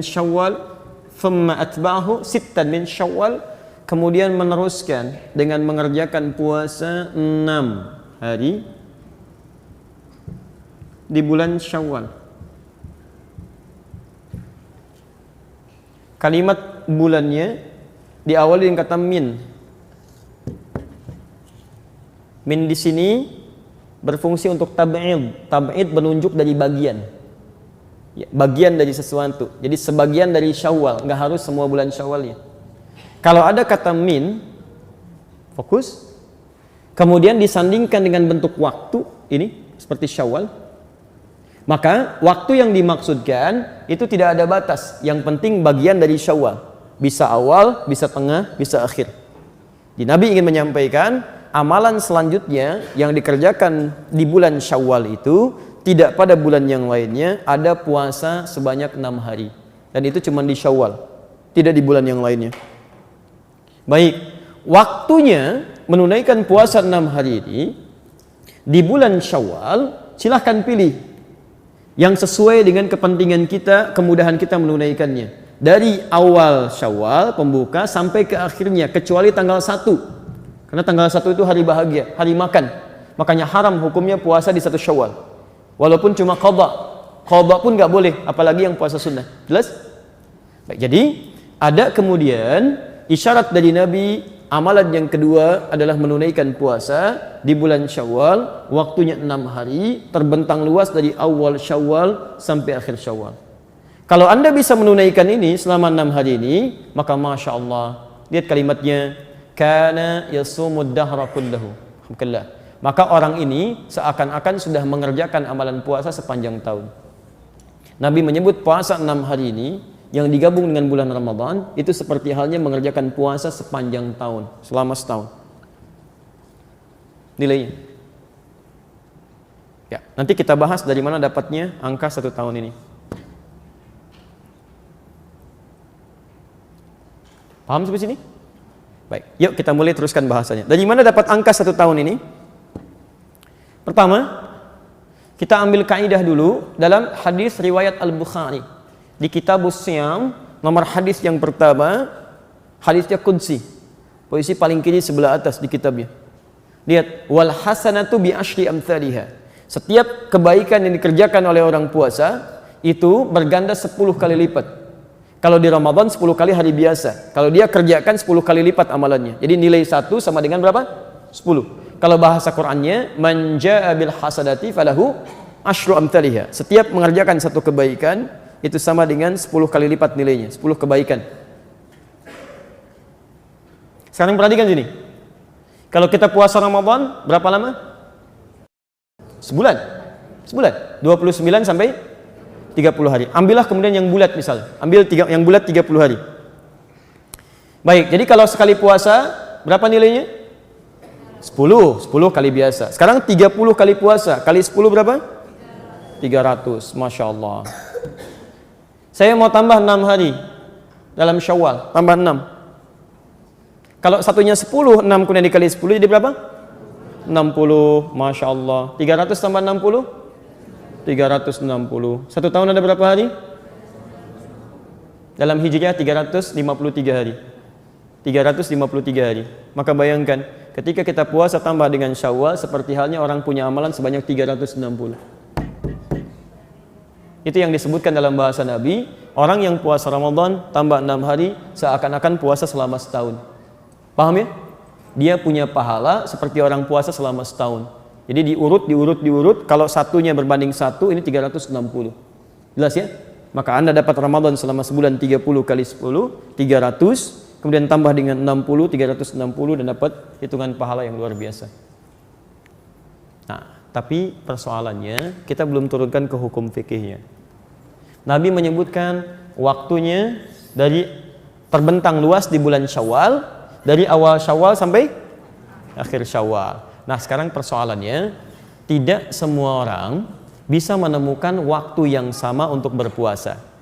Karena itulah para ulama sepakat menyebutkan 6 hari ini bisa dipahami dengan 2 hal. 1, bisa 6 hari berturut-turut bagi yang memudahkan untuk menunaikannya. Bisa juga dipahami tidak harus berturut-turut, yang penting ambil 6 hari saja. Karena kalimat nabinya tidak menyebutkan kalimat berturut-turut mengerjakan. Di Anda misalnya ambil sehari misalnya di sini, ambil sehari di pertengahan, ambil misalnya 2 hari di pertengahan, ambil 3 hari di akhir, nggak ada masalah. Yang penting hadis ini tidak mengatakan berturut-turut, yang penting tunaikan dapat 6 hari dari bulan Syawal. Jelas? Baik. Yang kedua, lihat sini. Ini yang paling penting. Tidak semua orang bisa menunaikan puasa ini, misal langsung di awal Syawalnya. Karena dia masih menikmati ibadah yang pertama tadi terkait dengan berbagi. Ya, dikerjakannya di tanggal 1, tapi momentumnya terus bergerak. Kadang-kadang tanggal 2, kadang tanggal 3, nerima kunjungan ini, nerima kunjungan itu dan sebagainya. Nah, dalam hal ini kami ingin berikan rumus fikihnya. Lihat sini. Jika dalam satu keadaan hukum bertemu dengan hukum lain, maka berlaku kaidah prioritas. Disebut fikih aulawiyah, fikih prioritas. Yang paling tinggi nilainya itu yang didahulukan. Contoh, sunnah bertemu dengan Wajib. Mana yang paling tinggi nilainya? Wajib. Kalau sunnah bertemu wajib, maka sunnah kita hentikan, pindah kepada wajib kalau waktunya bersamaan. Contoh paling gampang, antum sholat qabliyah zuhur bisa 4 rakaat, kalau waktunya cukup, kalau waktunya mendesak bisa ambil 2 rakaat. Ini riwayatnya Ummu Habibah, ini riwayatnya Ibnu Umar. Jangan dipertentangkan, yang ini kalau lebih luas, ini yang lebih ringan. Masalahnya, ketika antum kerjakan yang 2 rakaat, rakaat keduanya tiba-tiba qomat. Ya, qomat. Antum masuk rakaat kedua, sedangkan iqamat berkumandang, Allahu Akbar, Allahu Akbar. Nah, antum teruskan atau hentikan? Nah, dalam hal ini, Anda harus hentikan yang sunnah, langsung tunaikan yang wajib. Jadi jangan terlampau soleh, antum teruskan misalnya, nggak usah. Antum berhenti di sini, antum tunaikan yang wajib, karena hukum ini sudah memanggil di atas yang ini. Jelas ya? Ustadz, bagaimana status salat saya? Berita baiknya, Nabi menyampaikan di hadis riwayat Al-Bukhari, lihat kalimatnya. Idza maridal abdu, kalau seorang hamba punya uzur, nggak bisa menyempurnakan amalan rutinnya, au safar, atau bahkan dia safar, tidak mengerjakan sama sekali amalan rutinnya. Maksud tidak mengerjakan itu, antum punya amalan sunnah, misal, antum mau ke Bandung, istirahat di kilometer 57.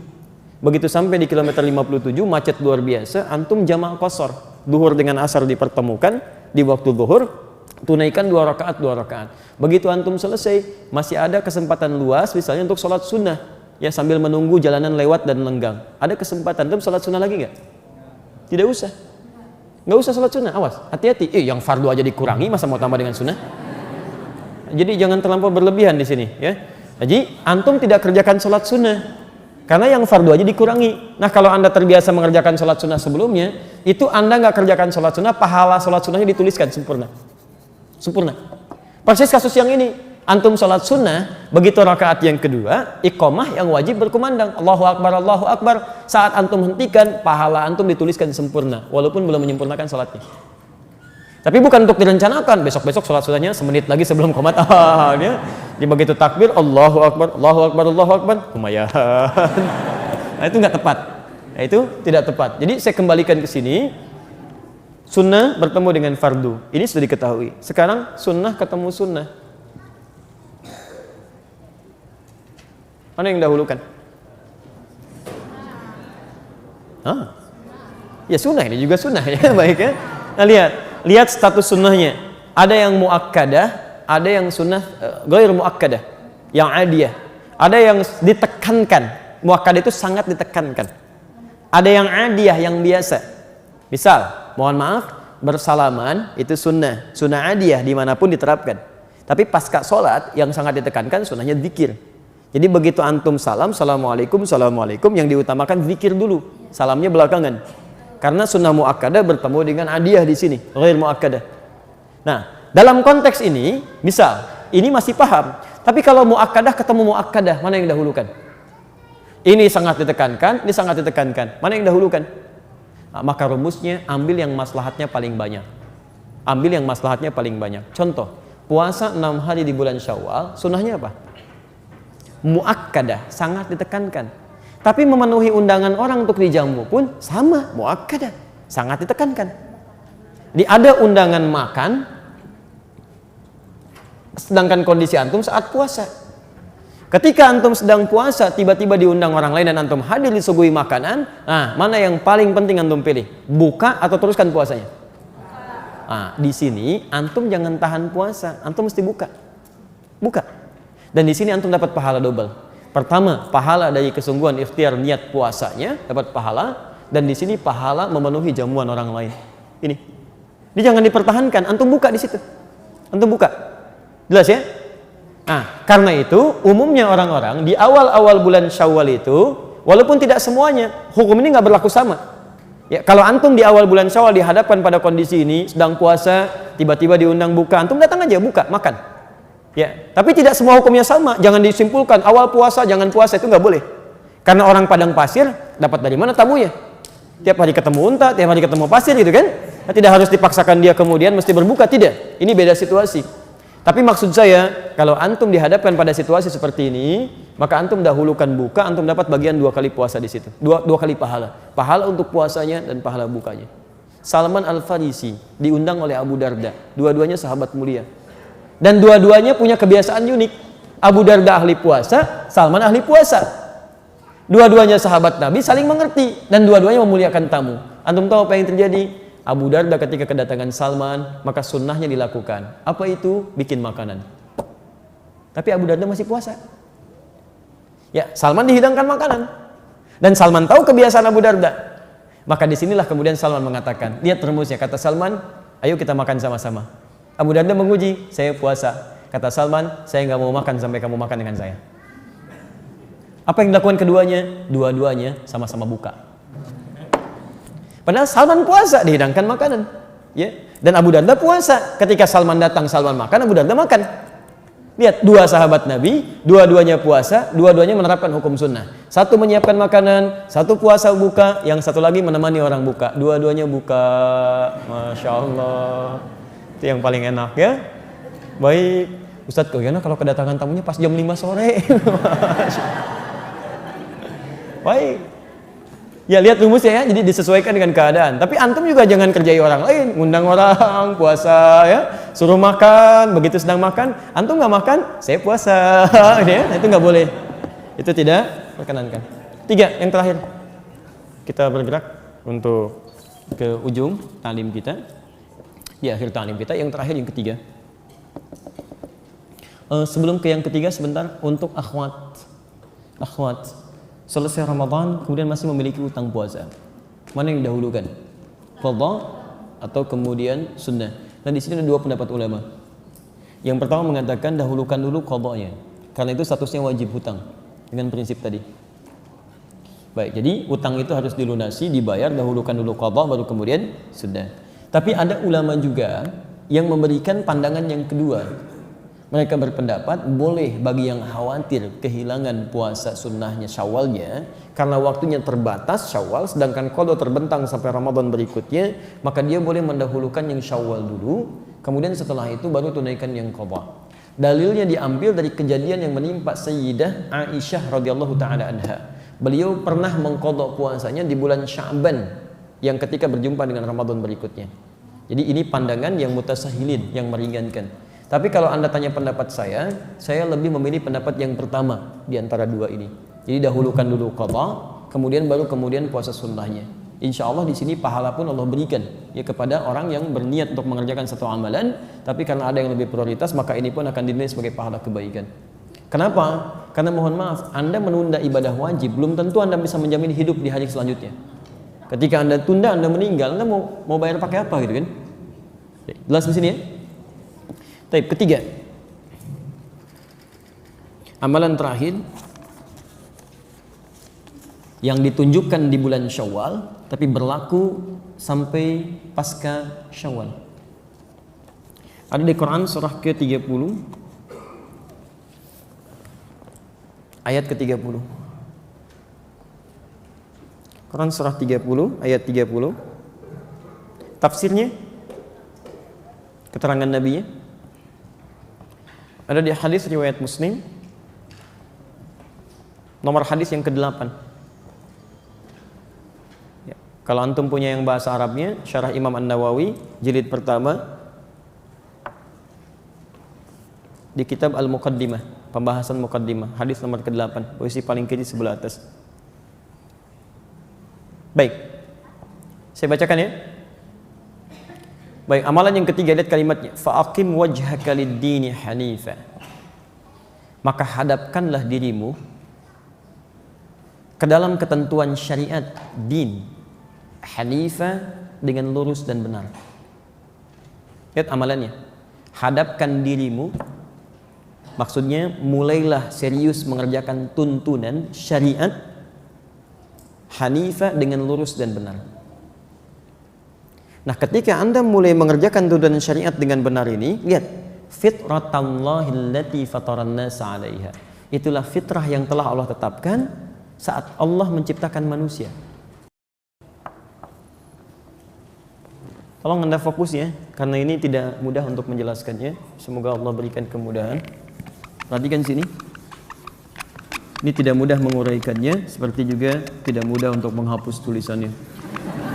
Baik. Jangan berikan amalan yang bukan ahlinya. Lihat sini. Fokus ini. Amalan ketiga adalah diistilahkan dengan istilah Al-Quran dengan komitmen untuk mengerjakan aturan syariat,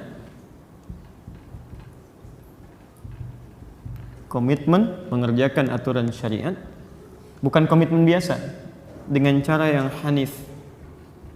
Hanif itu lurus dan benar, tidak menyimpang. Jazakallahu khair.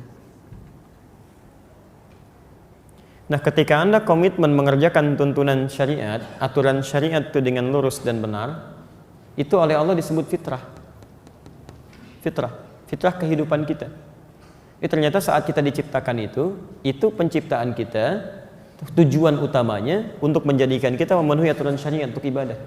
Quran surah 51 ayat 56, "Wa ma khalaqtul jinna wal insa illa liya'budun." Tidaklah aku ciptakan jin dan manusia itu kecuali untuk ibadah kepadaku. Nah, ibadah yang benar itu kan sesuai dengan aturan syariatnya. Sekarang perhatikan, fokus. Ini disebut oleh Quran dengan fitrah. Taknya terbuka. Gini.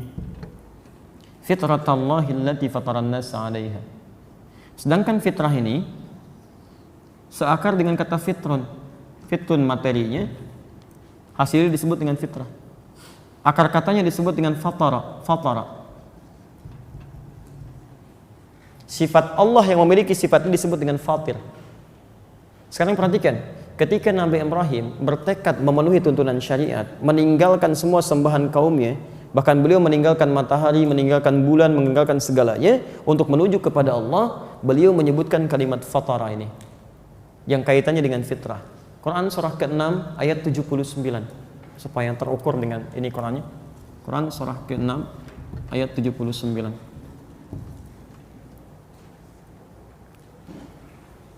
Perhatikan, ketika Nabi Ibrahim sudah menemukan aturan Allah yang ingin beliau kemudian ikuti dengan baik, meninggalkan semua sembahan kaumnya, meninggalkan anggapan pribadinya, lihat kalimatnya, inni wajjahtu, mulai hari ini saya akan pasrahkan diri saya hadapkan diri saya, wajhiya lilladzi fataras samawati wal ard. Fatara ini, saya akan arahkan semua, pasrahkan diri saya kepada aturan pencipta yang memiliki langit dan bumi. Lihat kalimatnya, Hanifa, saya akan kerjakan itu dengan lurus dan benar. Ada ayatnya?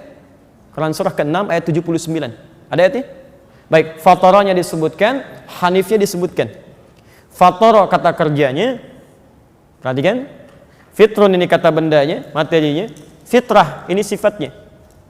Di sifat kita itu ketika diciptakan oleh Allah Subhanahu wa taala itu untuk kembali kepada syariat, menunaikan tuntunan syariat. Jadi amalan yang ketiga di bulan Syawal itu, kenapa hari pertama disebut dengan Idul Fitri, kembali kepada fitri, ditafsirkan oleh Ibnu Abbas, orang yang kembali ke fitri itu bukan cuma makannya baik, bukan cuma mendapatkan pakaian baik, tapi lebih daripada itu, terpenuhilah semua asas kehidupannya ini kembali kepada fitrahnya. Ini semua fitri ini didorong untuk memenuhi kebutuhan fitrahnya, semakin dekat dengan Allah Subhanahu wa taala. Makanya diistilahkan oleh beliau Idul Fitri bermakna Idul Fitrah.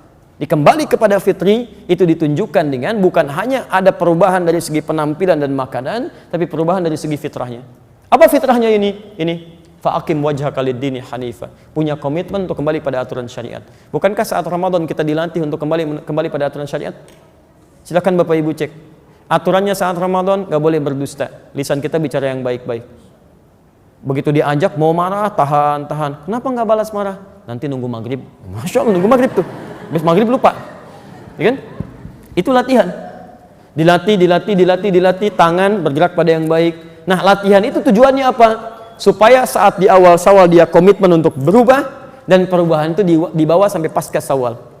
Jadi kalau ada di antara kita, kemudian, mohon maaf ya, ini baru 19 hari ini meninggalkan bulan 1 Syawal itu, meninggalkan Ramadan. Kalau sampai tanggal 19 ini aturan syariat belum maksimal pada diri kita, maka kita harus koreksi kembali. Nah sekarang aturan Qurannya fa'aqim wajhaka lid-din, hadapkan dirimu pada aturan din. Apa yang dimaksud dengan din? Apa yang dimaksud dengan syariat? Islam. Dari mana taunya? Quran surah ketiga ayat 19. Innad dina indallahil Islam. Yang dimaksud di syariat ini Islam. Jadi amalan di bulan Syawal selanjutnya yang berlaku terus melewati Syawal adalah ada komitmen dari setiap muslim untuk kembali pada aturan-aturan Islam dalam kehidupannya. Apa di antaranya? Ketika ditanya tentang Islam oleh malaikat Jibril kepada Nabi Muhammad SAW, jawaban pertama dari Nabi SAW adalah terkait dengan amalan-amalan ritual kita. Di hadis Muslim, nomor hadis yang ke-8 yang tadi Anda catat. Begitu malaikat bertanya pada Nabi SAW, lihat kalimatnya, mal Islam, apa itu Islam? Kata Nabi, lihat, antasyhadu an la ilaha illallah wa anna Muhammad Rasulullah. Lihat memaknai kata Hanif. Saya komitmen tidak menjadikan Tuhan manapun selain Allah sebagai Tuhan yang layak untuk disembah. Ilah itu Tuhan yang layak untuk disembah. La-nya itu nafi. Jadi kalau Anda mengucapkan la, artinya Anda menafikan Tuhan yang lain. Jadi tidak boleh kemudian ada orang Islam sudah mengucapkan la ilaha illallah, dia masih mengakui ada Tuhan lain selain Islam, selain Allah. Ada Tuhan lain selain Allah, ada agama lain selain Islam, itu nggak boleh. Kalau dia mengucapkan kalimat itu berarti dia sedang keluar dari nilai syahadatnya. Bermasalah syahadatnya. Jelas ya? Di mustahil ada orang mengucapkan tidak ada Tuhan selain Allah, tapi kemudian dia berkata ada agama lain selain Islam, ada Tuhan lain selain Allah, itu bermasalah. Jelas di sini? Maka ilmu untuk meningkatkan kualitas itu disebut dengan tauhid namanya. Cara mendekat kepada Allah diikat dengan kalimat wa asyhadu anna Muhammadar Rasulullah. Diikuti tuntunan bagaimana Nabi menuntun kita untuk mendekat pada Allah Subhanahu wa taala. Jelas di sini? Baik. Kalau hukum negara kita harus menghargai. Harus menghargai, ya. Artinya menghargai itu tidak boleh memaksa. Ya, ada diikat di pasal 29 ayat 1. Ya, pasal 29 ayat 21. Negara menjamin kemerdekaan tiap-tiap penduduk untuk memeluk agamanya masing-masing. Ya, maaf, ayat 2-nya. Ayat 1-nya dasar negara kita adalah apa? Bukan ketuhanan yang Maha Esa. Ya, silakan cek. Pasal 29 ayat 1, negara berdasar atas ketuhanan yang Maha Esa. Pasal 29 ayat 2, negara menjamin kemerdekaan tiap-tiap penduduk untuk memeluk agamanya masing-masing dan beribadah menurut agama dan kepercayaannya itu. Silakan cek. Saya menghafal itu waktu SD itu. Kelas 3. Itu tahun berapa itu? Ya, setahu saya demikian. Enggak tahu kalau berubah sampai sekarang, gitu kan? Setahu saya demikian. Nah, yang paling menarik begini. Yang paling menarik, silakan kembalikan. Aturan itu jelas. Kata Quran la ikraha fid din, enggak boleh paksa orang. Jadi kita enggak boleh paksa orang ikutan sholat, ikutan ibadah, silakan. Masing-masing aja. Kita hanya boleh berdakwah dengan lembut. Kalau mau terima silakan, tidak kami enggak akan paksa. Enggak boleh. Tapi juga kita tidak diperkenankan intervensi agama orang lain dengan mengatakan semua agama sama, itu enggak boleh. Kalau semua agama sama, kenapa dia pilih itu, dia pilih ini, dan saya pilih ini? Ya, maka lakukan masing-masing, dan itu toleransi tingkat yang paling tinggi. Zero tolerance itu dalam akidah toleransi tingkat yang paling tinggi. Paham sampai sini? Baik. Maka kalau ada orang mengatakan dia beriman, dia muslim, tapi masih mengatakan semua agama sama, itu orang sedang sakit. Kurang sehat dia, mungkin lelah itu ya. Nah, yang seperti itu jangan diikuti. Jangan diikuti. Ini satu. Yang kedua, mohon izin saya teruskan, wa tuqimas shalah. Dia memperbaiki salatnya. Menyempurnakan salatnya karena iqamah itu sempurna. Maka mohon maaf, coba buat perubahan pada diri kita. Kita harus punya resolusi untuk berubah. Dimulai Idul Fitri ini coba perbaiki. Antum dilatih salat sunnah, salat tarawih, tahajud, kemudian duhanya enggak ketinggalan saat Ramadan. Masa iya sih dari semua banyak salat itu tidak membuat salat kita berubah lebih baik pasca Ramadan? Ayo. Ya, maaf ya, maaf. Ini bahasa Quran halus sekali, halus tapi tajam. Bahkan ada orang sholat masih belum tahu, belum paham apa yang dibaca dan dilakukan dalam sholatnya. Mau sampai kapan? Antum rukuk nggak ngerti yang dibaca, sujud gak paham yang diucapkan. Bagaimana bisa khusyuk sholatnya? Karena dari itu kita belajarlah. Hari ini kita ambil takbir, pahami isinya, kemudian maknanya apa. Jadi begitu lisan mengucapkan Allahu Akbar, hatinya, pikirannya kemudian menerjemahkan Allahu Akbar, Allah Maha Besar. Hatinya meresapi. Saya berikan Engkau yang Maha Besar ya Allah, tapi saya masih merasa besar dalam hidup, kadang-kadang sombong pada orang lain. Ya Allah, jangan wafatkan saya dalam keadaan sombong ya Allah. Jangan wafatkan saya dalam keadaan merasa besar ya Allah. Anda baca Allahumma ba'id baini wa baina khataayaya, ya, kemudian setelah itu Anda pahami artinya, begitu Anda takbir baca doa itu rasakan dosa apa yang Anda bawa sampai pengen minta diampuni. Allahumma ba'id baini wa baina khataayaya kama ba'adta bainal masyriqi wal maghrib. Ya Allah, kalau saya salat sekarang membawa kesalahan dosa ya Allah, dan mungkin waktunya saya wafat sekarang, mohon ya Allah, ampuni saya, jauhkan saya dari kesalahan saya. Jangan dibuka lagi sampai kiamat ya Allah. Seperti timur dan barat tidak pernah dipertemukan keduanya. Anda tangisi dan sebagainya. Seperti Abu Bakar. Abu Bakar itu saking khusyunya, pahamnya bacaan salat, baru takbir begini aja, tangannya sudah bergetar. Takut ketika salat membawa benih kesombongan dalam dirinya. Itu bergetar begini. Sama mirip Pak, kalau subuh di puncak bikin getar juga. Ya. Zakat, puasa, haji dan seterusnya. Ya, saya kira itu untuk ukuran kita. Jadi coba dicek lagi. Ini hari ke-20 di bulan Syawal. Apakah kita sudah ada perubahan?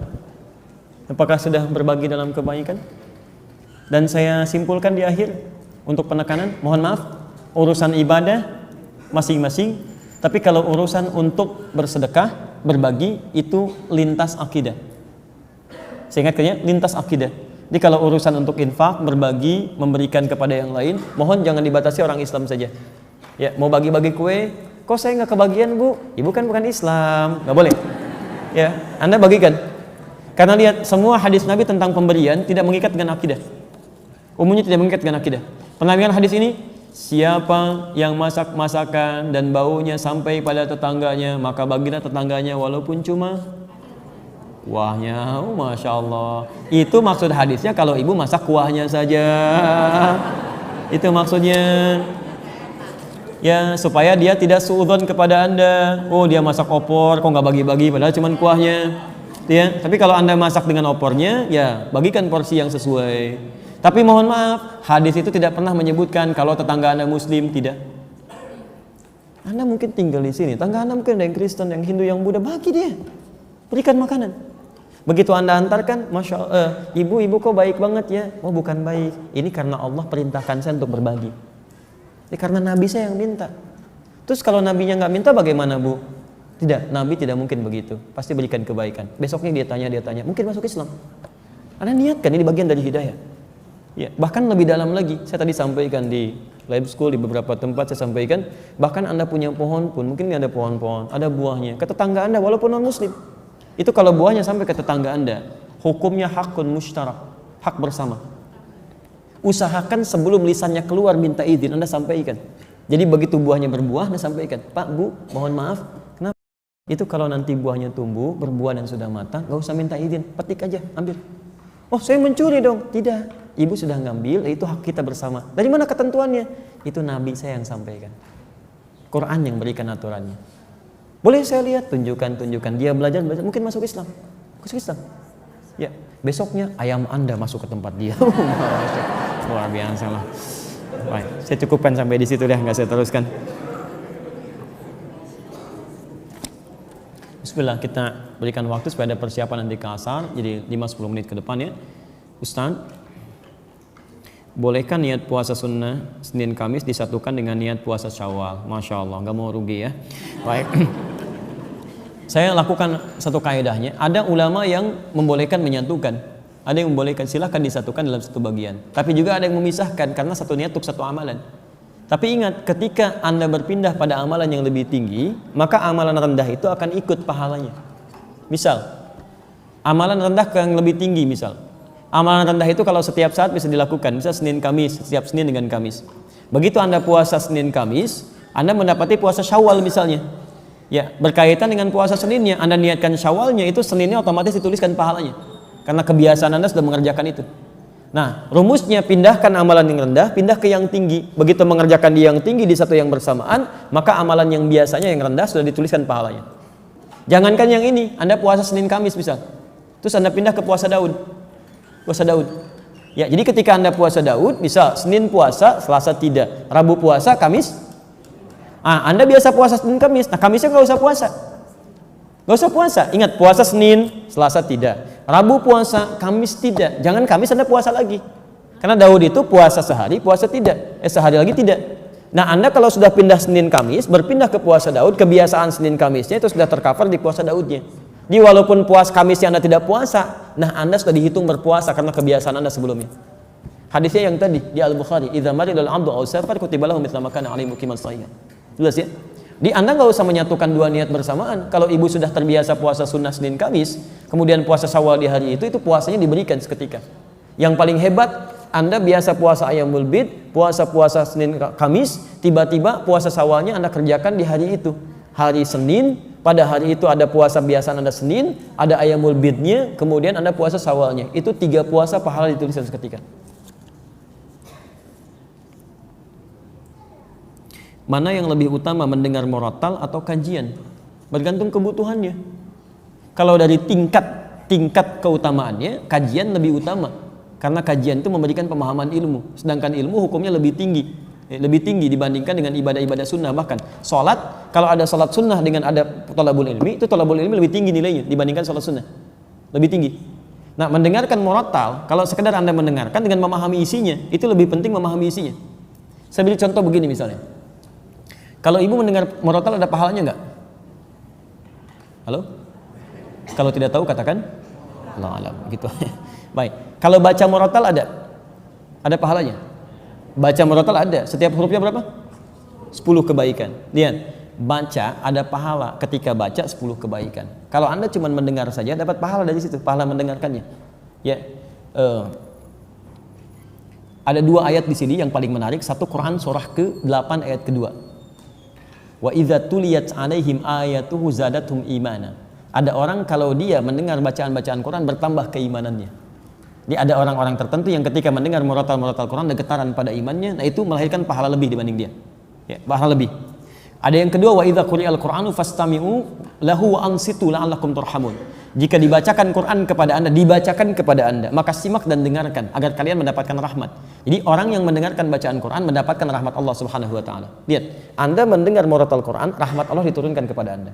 Tapi Anda mendengar taklim, Anda mendapatkan 4 yang diberikan oleh Allah lewat lisan Nabi yang tidak diberikan kepada selainnya. Apa itu yang 4 di hadis Muslim nomor hadis 2010? Majtama'a qaumun fi baitin min buyutillah. Enggak pernah orang kumpul di satu tempat di rumah Allah. Yatsluna kitaballah. Dia kemudian bertilawah Al-Qur'an wa yatadarasunahu fi ma bainahum. Kemudian mereka membahas itu, berdiskusi, taklim dalam konteks kita. Illa, kecuali diberikan 4 hal. Ghasyiyatuhumur rahmah. Allah akan menaungkan rahmatnya bagi orang itu.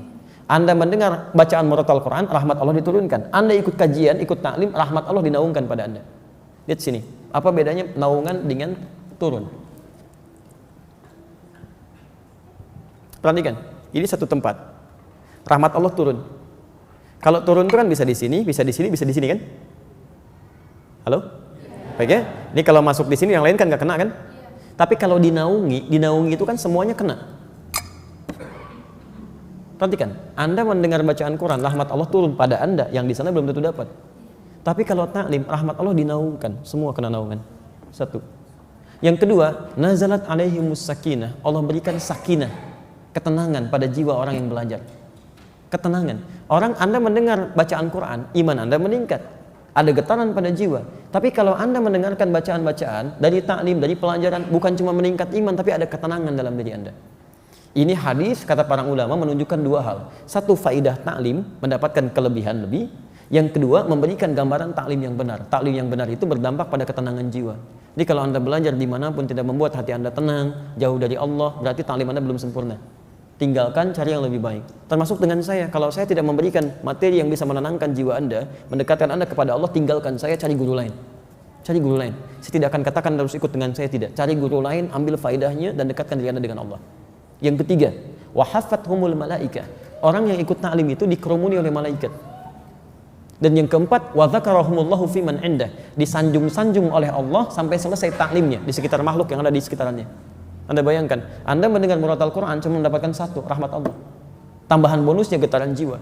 Tapi kalau Anda ikut kemudian taklim, pengajian dan sebagainya, dan sifat pengajiannya benar, maka 4 diberikan, 1 banding 4. 1 banding 4. Ya, apalagi dalam bacaan kemudian taklimnya itu disinggung tentang ayat-ayat Allah, dibacakan juga, pahalanya ada, plus lagi dengan yang lainnya dan seterusnya. Allah Ta'ala a'lam bissawab. Wah. Ya, ada kemuliaannya walaupun mungkin tidak sama dengan yang datang. Ya, yang di YouTube ada, Masya Allah, Anda jauh masih mau mendengar, ada orang dekat nggak mau datang. Ya, itu luar biasa gitu kan? Ada pahalanya. Ada pahalanya, pahala dia dari belajar, ada perubahannya, ada materi dia catat, dia pelajari, itu pahala besar sekali. Ada pahala besar sekali, walaupun dia tidak hadir ke tempatnya. Ya, ada pahalanya. Jadi pertama, pahala dari pelajaran dia, pahala dari penyimakan dia, pahala tekad dia berubah, pahala setiap dia menulis, pahala dia mengamalkan. Ada banyak sekali. Ya kan kaidah fikihnya begitu. Ma la yatimul wajibu illa bi fa huwa wajib. Ya kan, sesuatu yang tidak bisa dilakukan kecuali dengan itu, maka itu menjadi hal yang melekat pada dirinya. Saya nggak bisa datang, tapi saya punya perangkat ini, saya kerjakan lewat itu. Atau mala yu'khadhu kulluhu la yutraku kulluhu. Sesuatu yang nggak bisa dikerjakan semuanya, jangan ditinggalkan seluruhnya.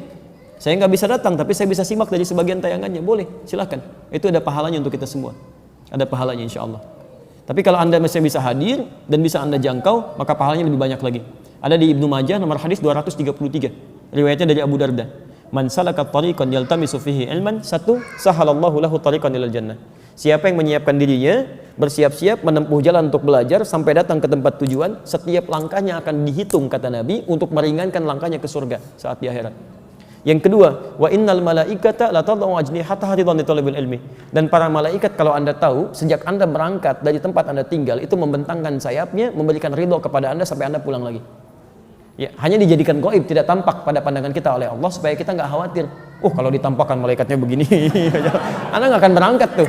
Anda di rumah aja. Kenapa? Ada malaikat. Masya Allah. Baik ya. Baik, itu belum selesai. Dan kemudian yang ketiga, seluruh penghuni langit dan bumi sampai hatal hitan allati fil bihar, sampai paus-paus hiu-hiu yang ada di lautan, yastaghfirun li talibil ilmi, memohonkan ampunan kepada Allah untuk para penuntut ilmu. Jadi saat kita belajar ini, Anda jangan kira ya semua ahli langit dan bumi yang beriman kepada Allah, bahkan hewan-hewan itu memohonkan ampunan untuk para penuntut ilmu. Tapi bukan yang biasa yang mau merubah dirinya untuk lebih dekat dengan Allah Subhanahu wa taala. Jadi bukan pelajaran-pelajaran yang menjauhkan Anda dari Allah. Hati-hati. Anda ngaji, tapi dalam pelajaran itu Anda diminta menjauh dari Allah. Semua agama sama, kita mesti menyamakan. Nah, itu bukan, itu nggak ada manfaatnya. Ada keburukan di situ. Paham ya? Baik. Makanya hasil orang taklim benar itu dengan yang tidak benar itu lain. Kalau orang taklimnya benar walaupun banyak macet, nggak ada begitu pulang halangin ambulan misalnya, itu nggak ada. Ya pasti baik lah, semuanya baik. Jadi saya tidak ingin ada orang-orang yang belajar kemudian, apalagi belajar dengan kita sama-sama menyakiti orang lain. Tidak boleh ada. Tidak boleh ya. Jadi walaupun Anda parkir nanti berikan kesempatan supaya berangkat dengan baik dan sebagainya. Ada yang mencela, balas dengan kebaikan. Ya jangan diolok-olok. Yang salah itu perbuatannya bukan orangnya. Ya, Anda tahu Firaun? Tahu, kita dengar di Quran disebutkan namanya Firaun, zalimnya luar biasa. Tapi pernahkah Allah menyebutkan nama aslinya? Tidak. Inisialnya aja. Firaun kan dari Faraoh, Raja Mesir. Gak pernah disebutkan namanya. Karena yang salah bukan namanya, yang salah perilakunya. Antum lihat Fir'aun jahatnya luar biasa. Begitu dikoreksi, kesalahannya dikoreksi. Namanya gak disebutkan, nama aslinya.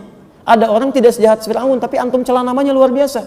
Digunjingkan, dibully habis-habisan. Antum tuh mau bully orang atau mau memperbaiki kesalahan orang? Itu harus dilihat lagi gitu kan. Coba cek kembali. Nanti begitu sudah selesai minta maaf, materai 6.000 dan sebagainya. Kan gak jelas seperti itu. Untuk apa gitu kan? Untuk apa? Apakah boleh membaca Al-Quran tafsir tanpa wudhu? Taib. Dalam konteks ini, Imam An-Nawawi dalam kitab At-Tibyan fi Adab Hamalatil Quran, kalau punya kitabnya yang asli warna kuning, terbitan Darun Nafais, halaman 34. Ya, ada di posisi paling kiri di pertengahan paragraf kedua, baris pertama. Ittafaqal ulama, semua ulama sepakat. Ingat, semua ulama sepakat. Lihat. Dalam konteks orang yang tidak punya wudhu, itu masih dibolehkan untuk menyentuh. Ya, menyentuh misalnya mushaf atau ingin membaca, walaupun itu bukan yang utama. Walaupun bukan yang utama. Di utamanya Anda punya wudhu. Jelas ya? Tapi kalau haid itu beda. Ya, ala annal haid, bahwa orang perempuan yang tengah haid itu kalau untuk nyentuh boleh, mushaf boleh, tapi untuk baca itu yang tidak diperkenankan. Jelas ya? Walaupun di sini ada perbedaan pendapat ulama, tapi yang paling rajih dari jumhur ulama, yang paling rajih untuk perempuan yang haid, untuk baca Quran itu tidak diperkenankan. Karena kalamullah itu suci, keadaan dirinya belum suci. Tapi kalau dia mau mendengarkan tafsir itu boleh. Baca tafsirnya, ya, baca tajwidnya boleh. Kalau baca Qurannya tidak. Dia menunggu sampai sucinya. Makanya saya sarankan pada perempuan-perempuan, ibu yang dalam keadaan belum suci, ibu misalnya, bisa atur waktu. Saat suci, ibu baca Qurannya. Saat dalam keadaan sedang haid, ibu baca tafsirnya. Tafsirnya, tajwidnya dan sebagainya, fikihnya, itu Masya Allah. Dan berita baiknya, ketika ibu beramal dalam keadaan sucinya, kemudian saat sedang tidak suci amal itu nggak dikerjakan, itu otomatis pahalanya tetap mengalir, Bu. Anda baca Quran satu hurufnya berapa? 10. At-Tirmidzi nomor hadis 2910. Man qara'a harfan min kitabillah falahu asyru hasanat. Siapa yang baca satu huruf dari Al-Quran, kitabullah, dapat 10 kebaikan. Ibu baca saat suci. Begitu saat haid, ibu nggak baca, ibu baca tafsirnya. Itu pahala kebiasaan ibu baca Al-Quran dituliskan seketika, sempurna pahalanya. Dituliskan. Setiap yang biasa dalam keadaan sucinya. Itu hadisnya sahih. Ya, hadisnya sahih. Baik, ibu ambil contoh. Para ulama di sini berhukum ketat, Bu ya. Kalau ingin ibu contohkan, jangan mengambil dari ayat-ayat Qur'annya. Atau ada yang kedua, memberikan solusi, tidak diniatkan untuk membacakannya, tapi diniatkan untuk mengajarkannya, bukan dalam konteks membaca. Ada yang ngambil jalan tengah itu. Baik ya. Allah Ta'ala adam bisawab. Sebentar ya, saya bacakan di sini supaya teratur bacanya. Ya, nanti ibu angkat, sana angkat, sana angkat, sana angkat. Saya pulang. Bismillah. Bagaimana kalau di sini tanpa jilbab ya? Teruskan tanpa jilbab. Tidak ada aturan yang mengatur itu, tapi kalau dalam adab itu yang sempurna dibacakan dalam keadaan yang baik. Ya, yang perempuan berwudu dulu dan kenakan jilbab yang baik, menghadap ke arah kiblat. Itu adabnya ada. Kitab Imam An-Nawawi itu bagus sekali mengaturnya. Sehingga ketika kata para ulama itu begini, rasakan ketika membaca Quran seperti benar-benar Anda membaca kalam Allah, firman Allah. Rasakan Allah melihat kita. Apakah Bapak Ibu nggak senang dilihat Allah dalam keadaan yang terbaik? Yang terbaik. Dilihat manusia dandan gitu kan? Kenapa dilihat Allah dalam keadaan yang biasa-biasa saja? Paham ya? Jadi kalaupun ada kebolehannya, tapi yang utama dalam penampilan terbaiknya. Itu poinnya. Apakah boleh sholat tahajud setengah jam sebelum subuh? Boleh. Boleh. Setengah jam sebelum subuh boleh. Yang tidak boleh itu setengah jam setelah sholat subuh. Nah itu tidak boleh. Oke. Baik, cukup dulu ya. Kami harus segera kembali karena saya nanti akan live dalam sesi Al-Quran Sunnah Solution. Yang belum terjawab di sini ada 1 atau 2. Insya Allah nanti dijawab dalam sesi Quran Sunnah Solution ba'da maghrib. Tersambung live lewat Akhir TV dari Masjid Al-Ihsan PT MPJS di Bekasi. Dan nanti juga ada sambungan interaktif. Kalau Bapak Ibu akan ada pertanyaan lagi, silahkan nanti disampaikan. Kalau ingin cepat langsung di SMS kan ya ke line dimaksud, nanti akan dibacakan dan dijawab seketika insya Allah. Baik, izin menyampaikan informasi bahwa kita akan lanjutkan kembali di pertemuan berikutnya materi topik biasa kita, yaitu tentang tazkiyatun nafas. Dan saya insya Allah akan siapkan silabus, jadi nanti untuk bulan depan sudah ada rincian materinya. Ini yang dipelajari, outputnya ini. Dan nanti saya siapkan juga mudah-mudahan bisa menuliskan resumnya untuk bisa dibagikan insya Allah. Baik, demikian Bapak Ibu sekalian. Kalau ada benar itu dari Allah dan Rasulnya. Kalau salah itu mutlak dari saya pribadi, mohon dimaafkan.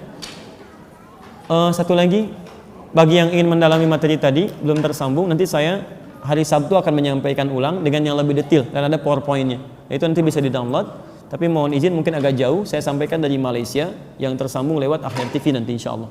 Baik ya. Subhanakallahumma wa bihamdika asyhadu an la ilaha illa anta astaghfiruka wa atubu ilaik. Wa akhiru da'wana alhamdulillahirabbil alamin. Wa afu minkum. Assalamualaikum warahmatullahi wabarakatuh.